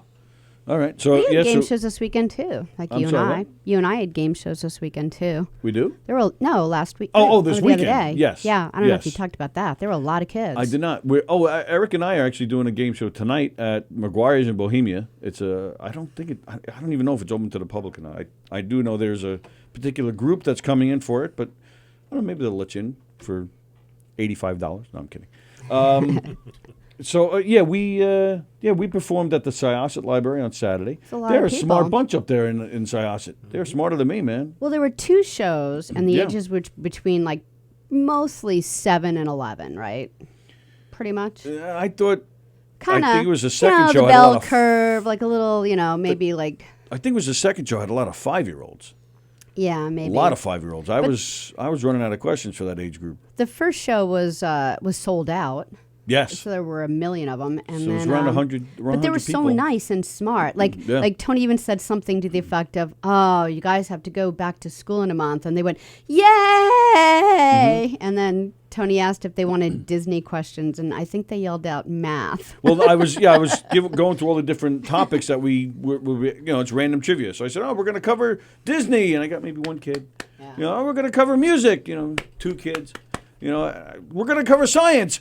And I said, really, you guys like science? And I go, what else do you like? And math. Read Newsday Science Awards. That would answer your question for you immediately. Syosset, yeah. You bet. Well, I actually did say to them, I said, well, Syosset, I go, you guys are smart. I said, Sally and I are right next door from Hicksville. We would not be cheering science or math from so an Hicksville education. I was just coming up with math questions off the top of my head because we didn't have enough. I didn't have any. I brought up the 2 5-year-olds. I said, okay, what is 2 + 2? I'm like, what grade are you in? And then I was like trying to think back to my kid in 2nd grade and what math they learned, Yeah, forget it. I don't know what math they learned, and then I think by the time they were in 4th grade, they were doing math I never learned, ever. Yeah. I didn't know what the hell they were doing. I remember not being able to help them with algebra. Like I remember being able to do algebra when I had to do it myself, but then when I had to help them, I don't know whether I just had low standards of my algebra. I don't think algebra is one of Yeah. those things that stay with you for very long. I hear algebra and I think the Little Rascals. There's I don't know so about you. much but to it now. wasn't that one of the dogs or the donkey was Algernon. Algernon? Oh, was it algebra? I think it was algebra. Algebra? Algebra. This is no place for you. What are you doing here, that right? Was it Algernon? I thought it was like. No, I think it was algebra. Yeah, algebra might be right. Right, whenever you sneeze, This the is horse no kicked place you. for Remember, right? you. Yeah. And Or he would maybe chase you around the house. maybe I'm thinking of Flowers for Algernon. That was like a book. You're a geek. Yeah, I don't know. What is that? Flowers? Never heard of it. It's actually a great book. It's about Yeah. like it's kind of like a sci-fi where this kid was like mentally disabled, and science came up with a way to make him just super smart. Like not like the smartest person in the world, but certainly like really high IQ. And it was all about like an IQ book. And so he became that way, but then they realized that you would have to give kind of like dopamine. Like sometimes you just can't give enough dopamine to be able to like stay where you are. Right. It's like that. So he had this like life that was completely different that he grew up with, and he fell in love, and he was getting married, and all of a sudden like the drug wasn't as working as well, and then he had to like go all the way back down to like where he was mentally, and it was like it was just a sad story, but interesting. Anyway. Bonnie Scalise says that she's from Syosset, but then she also says 5-year-olds is my specialty. So I'm just glad Bonnie said that, because if it was somebody like Eric or something, that would be very creepy. Ken Pichelle says biostatistics. No, I've never heard anyone yell biostatistics. Will Sharon, in today's math, the trivia question should be, how would you model 3 times 4? Oh, man. Really? So, yeah, and Will verified, yes, algebra was the donkey, yes. Believe it or not, the Ramones had an online, what? Gina Conjemi Coffin, believe it or not, the Ramones had an online math help site? Used it all the time to help. Wait a minute, what? What is it? The Ramones. Is that a typo? Or is autocorrect? Like, the band, the Ramones, had something on their website to help you with math? Are you up on any of this? You know what I'm talking about? No, I wasn't aware of that, but they certainly counted off a lot in their songs. So maybe there's a direct correlation to that. What the hell? Yeah, Gina, you're going to have to explain that one. Wow, okay. It's like one of those moments, like, I don't know what to say to that. Wow, all right, so I'll just move along. You know, it's I just read that it's been 5 years already since Robin Williams passed. Yeah. Is that crazy? Yesterday, I think, wasn't it? Yeah, I think so. Yeah. Did you ever come across him? I did not, but a very dear friend of mine, Martine Guigui, who I do a lot of movies with, is a very gifted director, writer. Did know him quite well. Martine did a movie with Jonathan Winters, and Robin would come down every single day to have lunch with Jonathan, who he called Pop. Yes. And he said he got to know Robin very well through that, and said he was brilliant. I mean, most people in the industry that came into contact with him feel that he was as quick-witted and as brilliant a comedian as ever came down the pike. Sure. Yeah, absolutely. Yeah, I mean, I can't even think of anybody that before or after, you know, that's in that vein of what he did. Yeah, I think his connection to Jonathan Winters, and he really loved him, and understandably so. I think there's a direct line between them. Jonathan Winters really was the very first of the high-profile improvisationalists. Yes. And that's really how Robin cut his teeth and got noticed in the first place. Where you had to really keep up to follow. You know, I think he was so brilliant at that most people overlook really what a fine actor he was, because later on in his career played some very dark and troubling and villainous type roles. Yes. And he was very effective in that stuff too. Yeah. Yeah, he was definitely cut out to be a performer and an artist for sure. Yeah, but I always think the Big W. The Big W. I love that movie. Yeah, I liked his like dramatic roles like so much better, I think. Mm-hmm. Well, he had a great look and a great voice for those type of roles. Mm-hmm. Yeah. Very deep speaking voice, and he had eyes. Deepy eyes. Everybody forgets he was a serial killer in Insomnia with Pacino late in his career. Very lost film. Oh yeah. Hilary Swank was in that too. Mm-hmm. He was good in that. But I still think of Awakenings, and of course. Those are certainly the higher profile ones, right. The Poet Society. Good Will Hunting, of course. Even like Mrs. Doubtfire was like, it was kind of a serious role in a way. You know, it wasn't all just laughs and stuff. And like, I thought you did a great job. Will Sharon says, hello, have you met me? Is that a Ramones thing? I don't know why he says it. Because he's a math teacher? I don't know. All right. Yeah, he says the Ramones helped counting, right? Robert Shapiro, part of their rock and roll high school program, maybe. That's funny.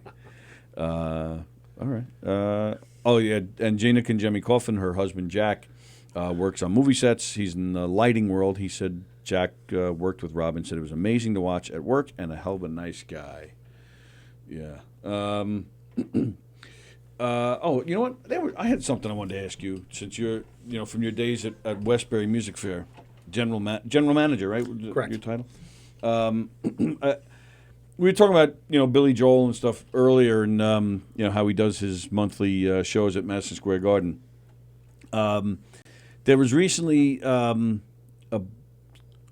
someone wrote a letter to Madison Square Garden. Apparently, there were a group of people that would go every month to see Billy Joel, and I think they had a few different ways of doing this, but they managed to get, like during the show, they managed to get in, close, and they'd be right there at the stage, and they'd be, to get this great view every month. But they weren't paying the crazy money for those first few rows. They had some kind of either a hook, or I actually heard one thing where they actually made their own passes to make it look like they belonged up there. So either way, whatever they were doing, somebody wrote a letter to the Garden, and just let them know this was happening. So the Garden actually did look into it, and there are people who are now on the no-fly zone. Yeah, almost like a no-fly zone, where they're actually like their faces are on some kind of database, like a post office for committing a crime or something. So Okay. if you see John Blenn, you escort him out of the off the premises, And I first of all, just that alone blew me away. I couldn't believe that the Garden, I didn't know it was that much of an issue. But what is your feeling as a fan of that music, or as a person that used to work in that environment, in that world? Because I personally, I found myself, a part of me felt if I'm the guy that's paying $150 to sit in the nosebleeds, I'd be like, oh man, those guys suck. But honestly, I don't think I'd care enough to write a letter. I don't think I'd care enough to ruin it for them either. Like, even though what they're doing is... Oh, never underestimate the American public. That's where they're going to find their energy and time, is to ruin it for others. Right. So, all right, so that's my question. Do you feel like, screw it, let them, if they got away with it, good for them? Or are you like, no, if somebody used to work there, they make my job, or not there, but in that world, they make my job harder and they should be booted? Like, how do you... Or do you not have an opinion Somebody on that? asked me if I was going to write a book about my days working at Westbury Music Fair, what would I call it? And I would say America's Lying. Because what you quickly find out, and general manager's job means that whatever the problem is going to happen in that building, in general, is your problem to solve. So when I went to work, it was like, well, you get to meet all these fabulous acts. I knew him already as a journalist. Didn't mean a thing. Right. Oh, well, what do you usually do? Break up disagreements between the crew, break up disagreements between the general public. Oh, it's just one thing after another. Yeah. I would have people come into my office, and literally I had a grandma come in to tell me to go F myself, because she literally came in with tickets that had expired from like 7 years earlier. And she said, No way. True story. She said, I forgot that I had these, and I was wondering if I might be able to return them for another show. It's like, man, those are like 7 years ago, those tickets. I can't really do anything. But I forgot that I had them, and I know that the artist is coming back in the near future.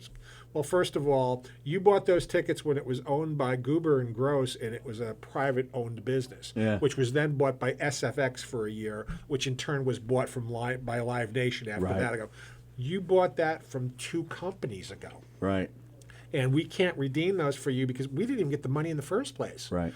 You paid somebody who's already left. So I wish I could help you out, but I really can't do anything for you. And it was like a high-end, it was like a Humperdinck ticket or a Anchor ticket in those days. Humperdinck. So we went, in those days, they'd sell out all the time. I bet still you enough of that even, audience running around to sell it I out. bet. Anchor used to do 3 nights, and the second you announced it, boom, all sold out. Wow. So I very calmly explained to her, and finally at the end of it, she was really, really nice. And I said, well, I could give you a couple of tickets for this show or that show because we're not really, selling a lot of tickets. So Okay, that's so it's fair. not a total loss. Sure. And she's like, I'm not really interested in those. And I'm like, well, that's the best I can do. Right. She's just like, so you're not going to give me anything for these? I go, no, I just told you what I can give Right. you. It's basically a take it or leave it. I'm sorry.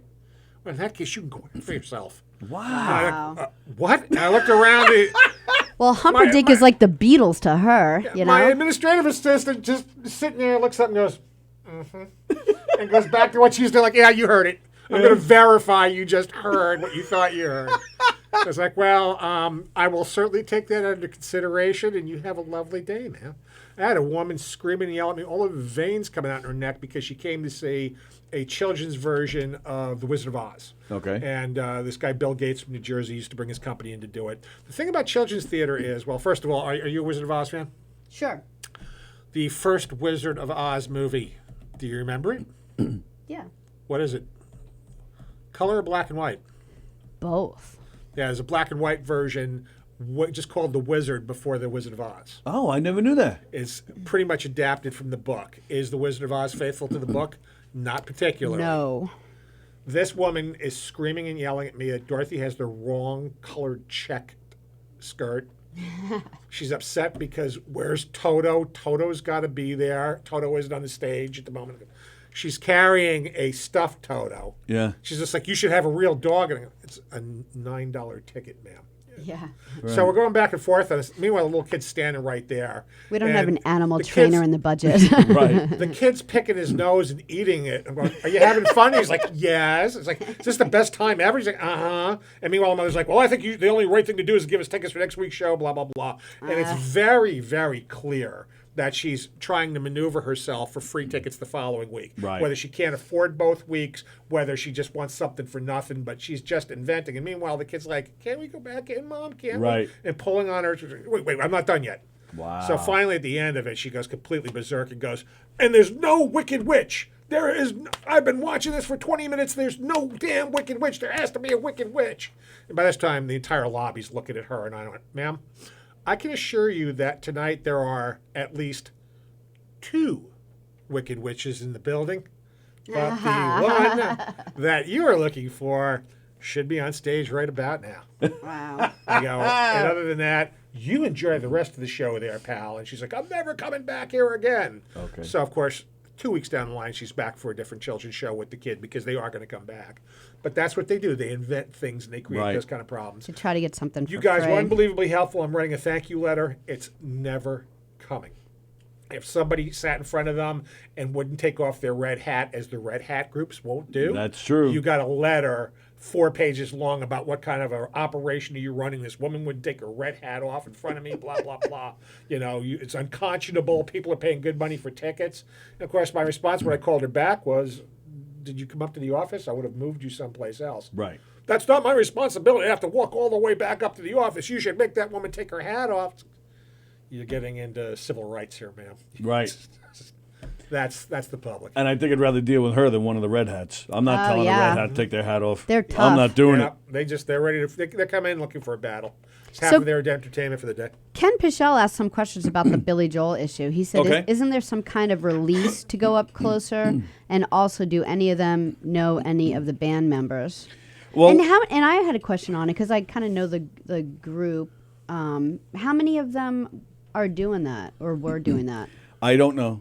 Like I said when I first asked the question, I don't know exactly how they were getting up there, and I don't know how many people were involved, but I know the person that, reached out to the Garden, faced quite a bit of a backlash for for blowing the whistle on it. Yeah.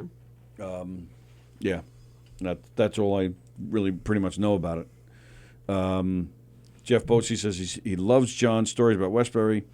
Oh, so Will Sharon said, hello, what have you met me? He said that because I said nobody's been as quick and witted and funny since Robin Williams. Sorry there, Will.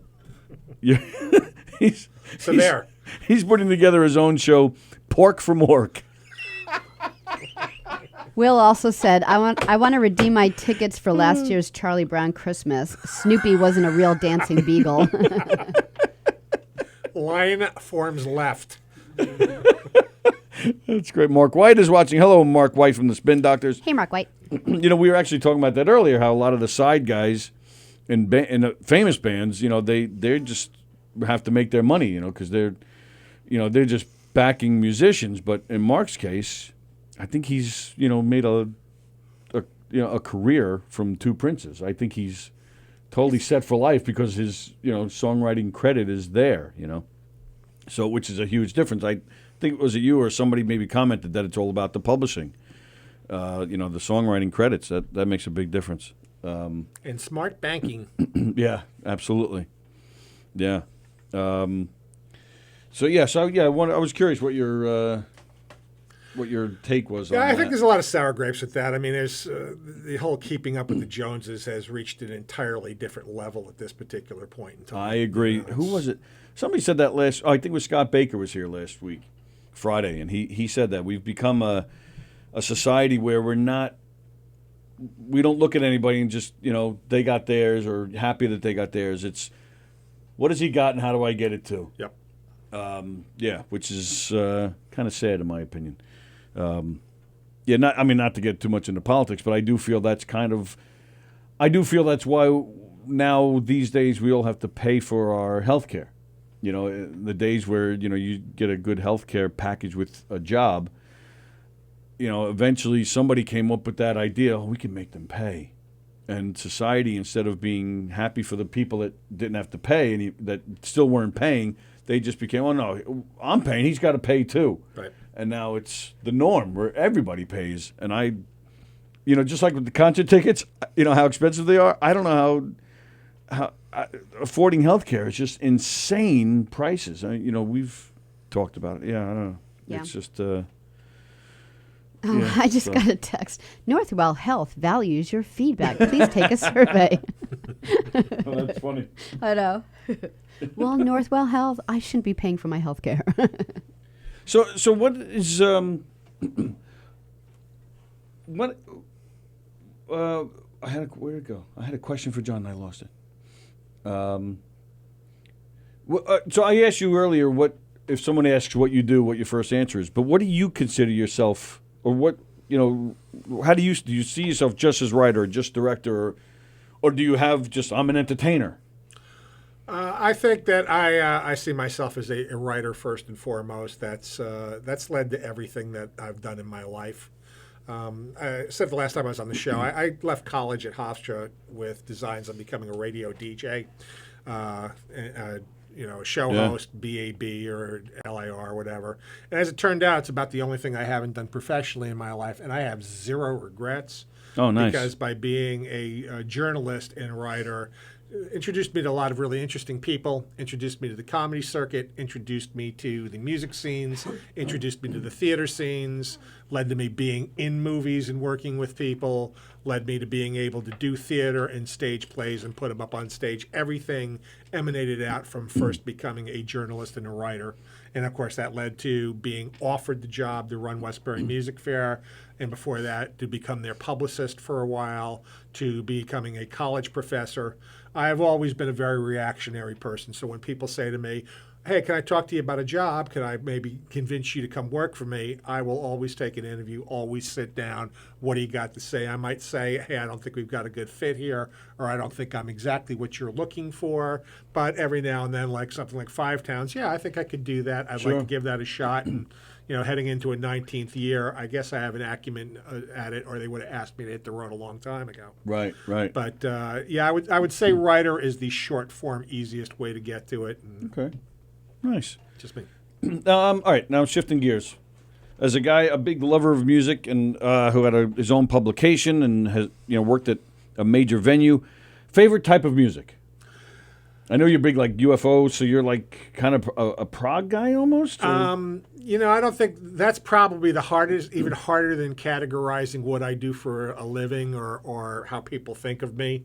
Because you would literally find NWA in my collection, Gershwin in my collection, Motorhead in my collection, so on and so forth. Okay. It's a hackneyed phrase, but I absolutely believe it to be true, and that is there's only two types of music, and that's good music and bad music. Okay. If you understand the intent, how somebody writes something, what they're trying to accomplish, you can break it down and go, that's done really well. Do you like that music? Hate it. Can't stand it. Right. So that's a bad album. No, it's a brilliant album. Mm-hmm. You can't do that any better than that. Oh, so you'd buy it? No, I wouldn't buy that in a million years. Right. But you wouldn't tell nobody to buy it either. Right. Oh, no, I would say if you like that type of stuff, run out and get it. It's great. And that's really, if you're going to be a critic, I think that's what it comes down to. Sure. You got no business reviewing a Kanye West album if you don't listen to his peers and go, okay, I have an understanding of this musical form, construction, rhymes, street cred, whatever you want to call it, and say, this is quality stuff, this is hokey stuff. You listen to a gospel hip-hop album and go, God, that's awful. Is there such a thing? Oh, yeah. I didn't even know that. There's gospel heavy metal. There's I knew. Yeah, there's religious hip hop. Yeah. There's you got all that stuff out there, and you listen to it and go, these people have great rhymes and ability to deliver it, are great technique wise, rapper wise, and other people you listen to, they are cashing in.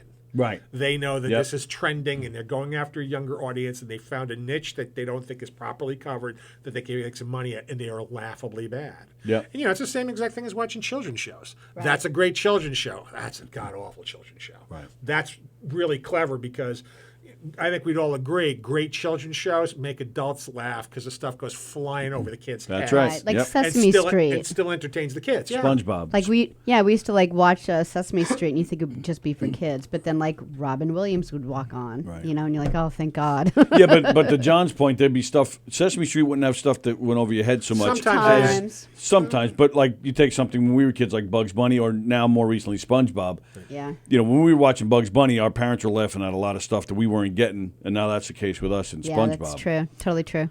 All right. Scott Interanti, who I know you know, dear friend of mine, said many years ago, a good children's entertainer entertains kids. And a great children's entertainer entertains everybody. Right. And that's absolutely hard and fast truth. Sure. Yep. All right. Worst album that you've ever heard? Wow. There have been some pretty bad albums that I've heard over the years. I will let some of those remain nameless because they are local bands that put stuff together. Yeah. They don't have a machine where they have publicity behind them to counteract a critic's opinion on them. Sure. So I will leave it lie. How about one that you were like disappointed in? Like you really thought they'd come up with like a great album, and you're like, oh man, they missed it. I'll put it this way. What would you call a perfect album? I mean, I still haven't heard it. Really? I think Don Henley's like End of the Innocents is a brilliant love album. that album. But I think that's 8/10 of a great album, and I think there's a couple songs on there you could kind of throw away, that are not necessarily up to par with the rest of the material in the album. Just me. That's my opinion. You don't think there's any album where you're like, wow, every song on this is just this is the perfect. I don't. I used to get in a lot of trouble too because like we used to do shows over at the college Five Towns to honor John Lennon's. Yes, I remember you guys doing birthday, that. of course, and Frankie played one of them actually. Yeah. And the Marty Cohen, who was my boss at that point, got angry at me because I was making fun of Paul McCartney on stage. Oh, really? And I do it all the time when I'm teaching my kids in artist management. When you write a song like Yesterday and you're 25 and you write, who's that knocking at the door? Who's that's ringing the bell? Who's that knocking at the door? Who's that ringing the bell? Do me a favor, open the door and let him in. When you turn 40, did you fall off a bicycle without your helmet? Because that doesn't make any sense. To me, that's just kind of getting lazy or throwing anything out there where you don't maintain quality. Henley was the opposite end of it. He takes 6 or 7 years to get his lyrics exactly the way he wanted and not let it go a minute too soon. Right. There are times where I listen to Warren Zevon and go, he's obviously the most brilliant lyricist of our time. And then you hear him throw away a few songs here and there where it just isn't as good as some of his other stuff. Right. People are going to be on, people are going to be off. But I think when you really listen to a lot of stuff, you can tell that somebody really went in and wanted to make a good album. Maybe didn't work out that way. And there are other albums you listen to going, wow, they just were meeting a deadline and throwing out a contractual obligation. Sure. And there's nothing going on here. Mm-hmm. Okay. But no, I mean, there's some hip hop out there that I've heard. And again, it comes back to your sensibilities. It's like, really, are we just going to be just throwing out a blitz of 4-letter words for 40 minutes? Exactly, yes. Without going anywhere or saying anything at all? Mm-hmm. And not that I'm disturbed by language because, hey, let's go back to NWA. That album revolutionized everything. Mm-hmm. And when I was in college, we had, Flavor Flav was dropping in on us at Hofstra. And bringing in like tapes that they were making of stuff, and the guy who was our program director at that point, a guy named Jeff Foss, was playing their stuff, and they were calling it street music because they hadn't even really coined rap yet. They weren't really quite sure what to call it. Yep. But you listen to it and go, I don't really know what this is, but something's really happening here, and something really important is occurring. Yeah. So I've always been drawn to lyricists, and I think probably if I was going to like lump into things that I think are bad albums, it's just lazy, simple writing. Okay. All right.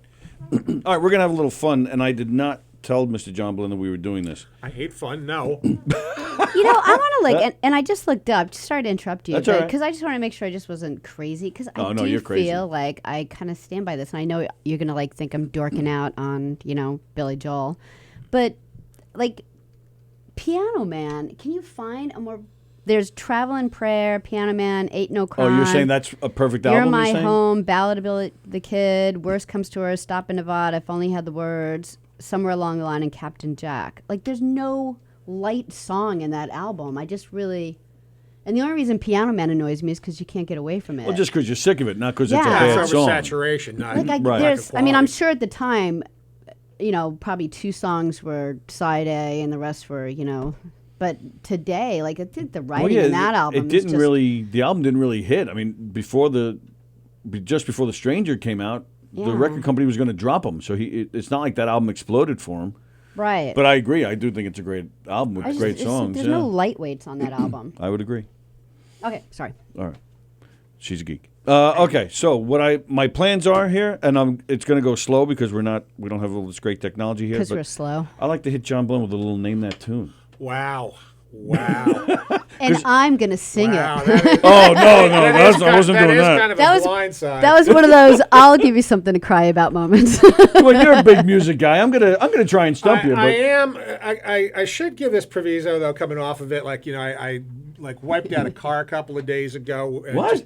Well, actually, my wife did. Just all right, that- wait a minute. Don't be that- throwing we're Joni fine. under the broken car.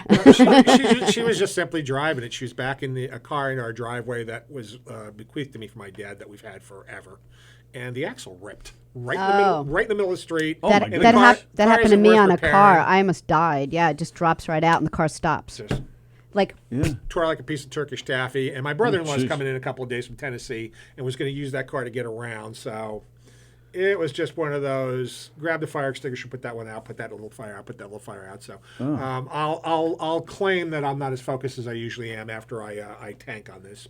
All right. Well, By all means, throw it out there. all right. Well, first, is she all right? Oh, yeah, she wasn't hurt. Oh, she It was wasn't hurt, literally okay. in front of my house. Like blocking our driveway, like we were trying to keep people from going down to the road. Oh, okay. She was perfectly centered in the dead middle of the street, and it's interesting because I'm out there waving people around the car, and they're going up on the grass of my neighbors across the street on 2 wheels, like, but not slowing down. You know, driving SUVs and going by at like 55 on a side street, going, just love this country. People are just outstanding. Or somebody's coming off of Prospect Avenue, Right. come right up to us, stop, and then they're laying on the horn staring at me like, It's like, you see the wheel bent out there? Do you Right. see me pointing at you to go that way around it? Can you figure out what I'm pantomiming to you right now?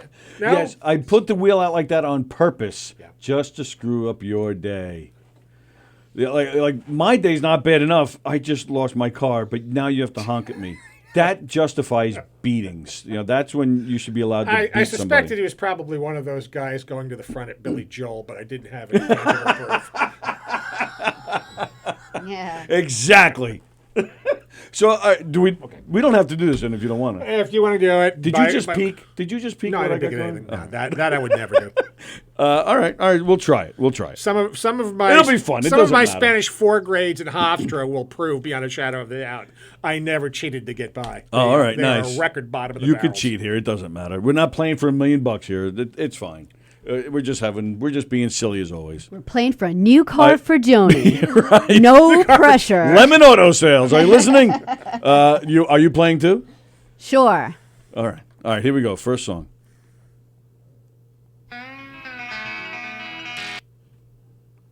See, the problem is I can't play a lot of them. Are you going to do country or something? Well, I can't really answer that question now, can I? All right. And there's songs you know. I would have to, so I can find them. So I would have to know Yeah, them. that's true. That's a good point. All If he right. didn't know it, he'd still be looking for him right now. Exactly. Give me the name of a song, and I'll see if I can find it to stump you with it. Was that Stevie Ray Vaughan playing on that? It was not. Okay. Ooh, that's an interesting guess. Johnson Whoops, Johnson. sorry. That was a commercial. That was not named that tune. Will you? Do you want hints? Do you not care? And I'll just tell you. You Play it guys, a little longer, but talk over it. Well, that's the thing. I don't want to do that because I was actually So who explaining. were we listening to there? That was the Monkees. Ah. A song called Papa Jean's Blues. So that was Mike Nesmith you were listening to. I'll tell you who would have nailed that in 2 seconds is Ed Ryan. Oh, is Ed a big Monkees Oh, guy? Ed is. I'm not sure. He and Robert Koenig, who's the town historian in Levittown, are 2 of the biggest monkey no experts kidding. you'd ever meet in a million years. I have never had the pleasure of meeting Ed Ryan.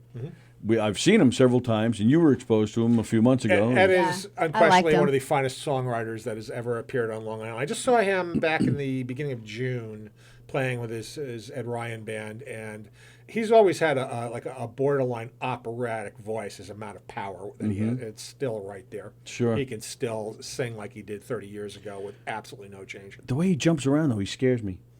I like that part. I think it's fun and entertaining. I actually did email him just a few months ago about coming on here, and I don't know. We were talking a little bit on email, but it never happened. I'll have to get back on that. Yeah, he knows the Monkees. Like, as a matter of fact, Really? if you challenged him to play something, he could probably play it off the top of his head. Oh, all right. I might have to challenge him to some Monkeys trivia or something. Yep. I'm a big Monkeys guy. All right. This one I think you're going to know. It would help if I turn up the volume. All right, here we go. Sounds of Silence. Wow. Here we go.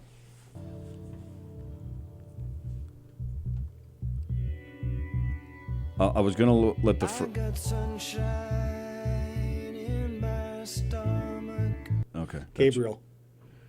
You know Gabriel? That's the correct singer. Genesis, then. There It you would go. be early Genesis. Yep. From Foxtrot, maybe? No. That was, Genesis. That was from Land Lies Down on Broadway. Lamb, That's a okay. song called In the Cage. Right. Let's see. Never saw Gabriel with Genesis, but have seen Genesis and Gabriel separately. Mm-hmm. As have I. Great. Genesis, one of my all-time favorites. Love Genesis. Let's see.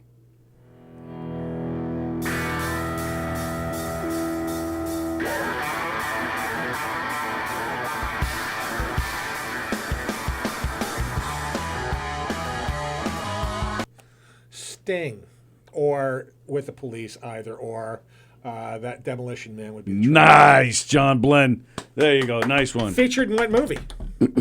Demolition Man. Woo. And what color was George Washington's White Horse? Let me think. All right. I thought for sure you'd get the Genesis one. I really thought you would have that. All right, let's see. Well, he did get it. He said Peter. Well, true. But I thought he would. I thought it was going to be one of those where he would just like immediately know it. All right, I'm playing an ad again. All right, this one, as soon as we can get it to start here, is going to be. This is definitely one I think you're going to know immediately. If I can get this. All right, here we go. Oops. All right, turning the volume up. Here we go. Well, I'll wait for the guitar to come in. The Frogs. Almost a Frankenstein vibe from Edgar Winter, but This is not Kermit. All right. I've never heard this intro before. The Crows. Fogerty. There you go. Yeah. That was an easy You know, Old Man Down the Road. Yep. he's one of nice. those people that like I didn't know how many songs he did. Like you'll hear a song and you're like, who's that? And it's him. It's one of those like things. He just did so many great songs, and it's just actually saw him remarkable that they're all him. live for the first time last year. Oh yeah. After all these years, and he was on a tour with ZZ Top, who I love, and he just, I don't know why ZZ Top would let him on first. He blew him out of the building. Yep. He Yeah, they're was probably sad when you know leave. unbelievably. Well, yeah, again, like we said with McCartney before, those songs, you just can't go wrong. And they're only 2 or 3 minutes each, so he can play all of them, which he always does. Yep. I've seen him a few times. What a He show. actually brought Billy Gibbons from ZZ Top out because they collaborated on a song last year. Oh, is that right? And I believe it's on Fogerty's next studio album, which I don't think has come out yet. Oh, okay. But yeah, Billy came out and they traded solos back and forth together on it. Oh, nice. Yeah, but he travels with a that. pretty big band, and he's got Yeah. Kenny Aronoff plays drums for him, who Yep. is like the. If you turn on Access TV, every time they've got a show with like 38 guests doing a fundraiser, Yep. Aronoff's the drummer in every one of those things. I love watching him. We were just talking about him last week. I saw the first time I ever saw Fogerty. Actually, I take that back. I saw Tina Turner once at the Coliseum, and he was the drummer. It was, I think, a week. I think it was only a week. It may have been more, but I think it was only a week later. Saw Fogerty. Aronoff was the drummer. I was like, this guy is unbelievable. Not anybody. That's hard. That's hard to do. And he is something. All right, I just played a piece of this one. I don't know if you caught it, but I'll play it again. That's what you're getting. Yeah, and I do know that song too. I like the words like I know where I'm going. Is that like the first like intro to it? Yeah, White Snake, right? And it's No. Here I go again. It was not that's that. Not it. It's not here. Oh, that's what it sounded I like. thought it was. Yeah. Nope. Good guess though, because it does kind of sound like that. But no, that wasn't it. So who you got on that one? I'm sorry. Who do you have on that one? That was Jungle Land by Bruce Springsteen. Ah. And it might have been a little bit of a lift there years later. Maybe. All right, let's see. Let's see if we get this one. Sally might know this one. Barry Manilow.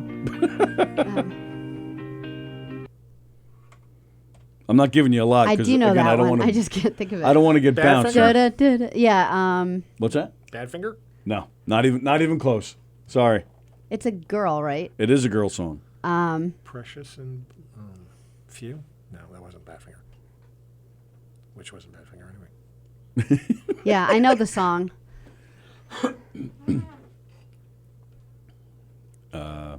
That was Madonna, Ray of Light. Oh, I actually used to run to that song, like on my That's iPod. strange. I used to run from it. Come on, that's for somebody that's That's not. actually a great song. I was gonna say for somebody that's not into like the dance. if you didn't know it was genre, yeah. like if you didn't like That song was Madonna good. and you heard that song, you'd be like, "Oh my goodness, it's a great song." Yeah. Yeah. All right, I'll do one more. Let me think. Let's see. I don't know if anybody's. Well, I guess they wouldn't be requesting any, otherwise that would give it away. All right. Let me. No, I'm not going to do that one. That was too hard. Thank you. Oh, you know what? I got one. Let's Dumb see. it down, baby. Dumb it down. Well, actually, I think I kind of am with this one. This one was very popular. The Wheels of the Bus. I didn't even think to do like a kid's song or something. I think you'll get this. Prince. Prince, you got the look? Oh my goodness! Neither one of you got it. Sheila E. No. It's in relation to one of the other songs I played before. It's kind of related. Collins. Thank you. Susudio. Oh, yeah. Okay. There you go. All right, that's our little Name That Tune today with John Blanton. Well done. Well done. 1 out of 6. Thank you. Keeping my sterling 16% success rate in place. John's going to Which kick would my be great ass. if I was advertising, because advertisers, 10% is a great rate. 160 is not good in baseball. Speaking of Joni, how did you guys meet? Because you've been together for 4,892 She's years. a little bit older than I am, so I tell a story of there I am playing with my mobile when these two shadowy hands come over the side of the crib. No, actually, the true story with Joni is actually, believe it or not, this. In 1989, I went out with 110 women in 1 year. Okay. And Joni was the 107th person that I went out with that year. And of So course, you cheated on her three went more on to- times. no, I wasn't making any commitments at that year at all. Actually, I'll preface it with this simple background. In 1988, I had a couple of exes of mine die very early, prematurely. Oh, goodness. I had a car engine seize. I had a 2.5-year relationship break up suddenly. Just a really bad year in general. And I made up my mind that in 1989, I was just going to go out with as many new faces and surround myself with as many new people as possible and rebuild, since everything else. Did you work on going out, or did you say, "I'll finally let people fix me up," or women were asking you out? It was like a variety combination. of things. I just literally put it out there. I was basically going to go out with anybody, and I went out with quite a variety of people. Like friends of mine would say, my cousin's coming in from Philadelphia for a day, but I don't think you'd like. Hook me up, we'll go. And it's the key word there is I went out with. I'm not saying that I slept with by any stretch of the imagination, and that wasn't my intent.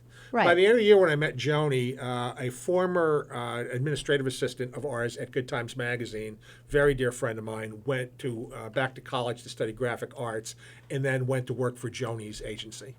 And I said to her on the phone, I go, you have any single women there? And she's like, are you going to stop or what? I went, no, seriously. She goes, well, I don't know. She's a couple of years older than you. I don't know if you like older women. I go, put her on the phone. She's like, you're incorrigible. All right, hang on. So she got on. I was kidding back and forth with her. And I literally, at the end of the conversation, said, have you got a piece of paper and a pad there and a pen there? I said, all right, here, take this down. A spool of orange thread, a green golf tee, a number 2 pencil, and I gave her about 24 things off the top of my head. I said, if you gather all those things and put them into a box and mail them to me at Good Times Magazine, I will take you out for dinner. And if not, it was nice talking to you. Sandy has my address because she used to work here, obviously. Take care. And I laughed with her, and she had a great personality. Completely surprisingly to me, a week later, that box came with the checklist in it and all the stuff that she had actually gathered. And I thought, well, this is an individual that I definitely will have some laughs with, if nothing else. And I did take her out to dinner. And the funny thing about our first date is I took her to the brokerage. Oh, wow. And wow, the guy who was booking the brokerage was a guy named Nick Vermitsky in those days.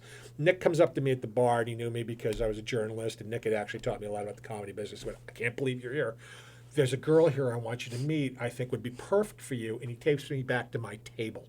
Oh, jeez. Nice. And That's says, cool. this is Joni. That's I went great. to kindergarten with her. It's like, Nick, I'm here on a date with her. Absolutely true story. And Nick's like, Wow. you're on a date with her? I go, yeah, I just came over to say hi to you really quick. I said, all right, look at the menu. I'll be right back. I go, I'm here with her already.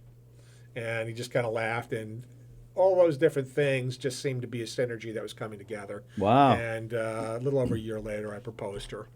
And out of those people, some people I only went out with once. Some people I went out for a couple of times. Some people I went out with a few times. But by the end of the year, I figured, and I would seriously advise as to anybody who can get away with it, is that you are on your best behavior on a first date. If you're any kind of a decent human being, you don't talk about the relationships that failed. You don't talk about, who you used to sleep with, the job.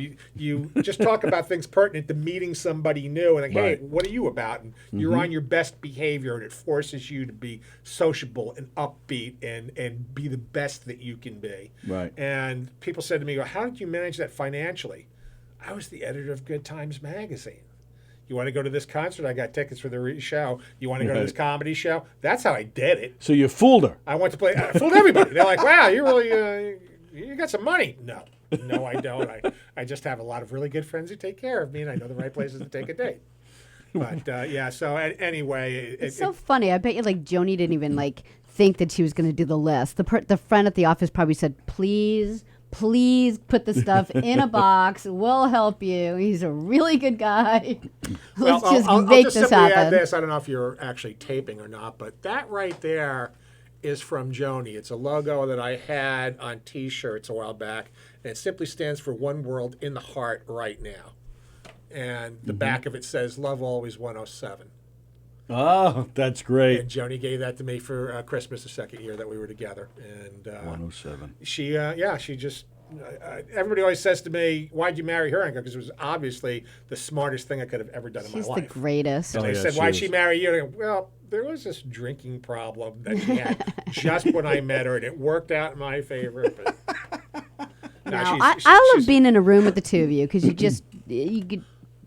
just really like each other, much less, your people lives really together. like being in a room with her. The novelty of me wore off a long time ago. And it's funny, when I first started going out with her, people like, Mr. Blenny, you here to review tonight? Are you going to review my act? I could really use the press. And now it's like, oh, hi, John. Johnny, anywhere around? Yeah, right. She's so nice. She bring any of her cheesecake with you? She's so nice that when I met her once, and then I met her in a crowd of people at the end of the night. Everyone had winter coats on and they were leaving, so I didn't remember her. And then I met her at one of your plays. I was sitting down and she came over, and she was asking me questions about what I might need. I actually thought she worked there. She was so nice.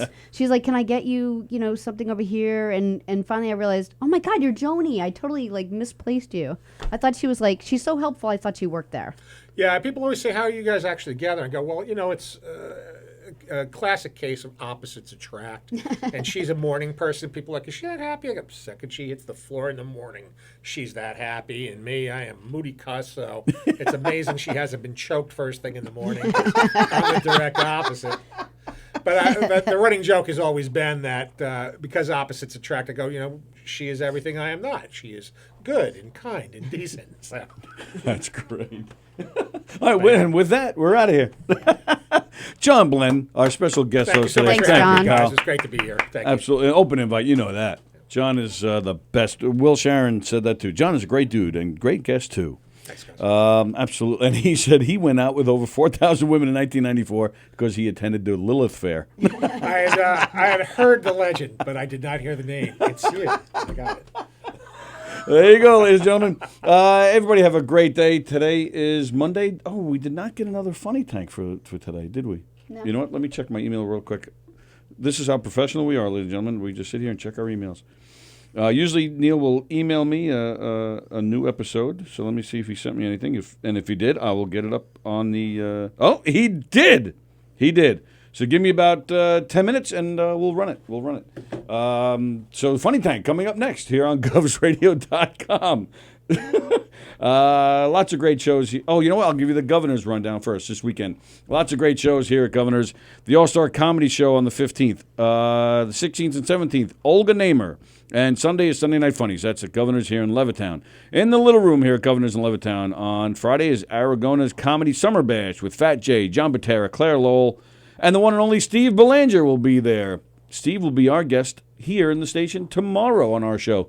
And don't forget, next Tuesday, Steve starts his football show here at govsradio.com.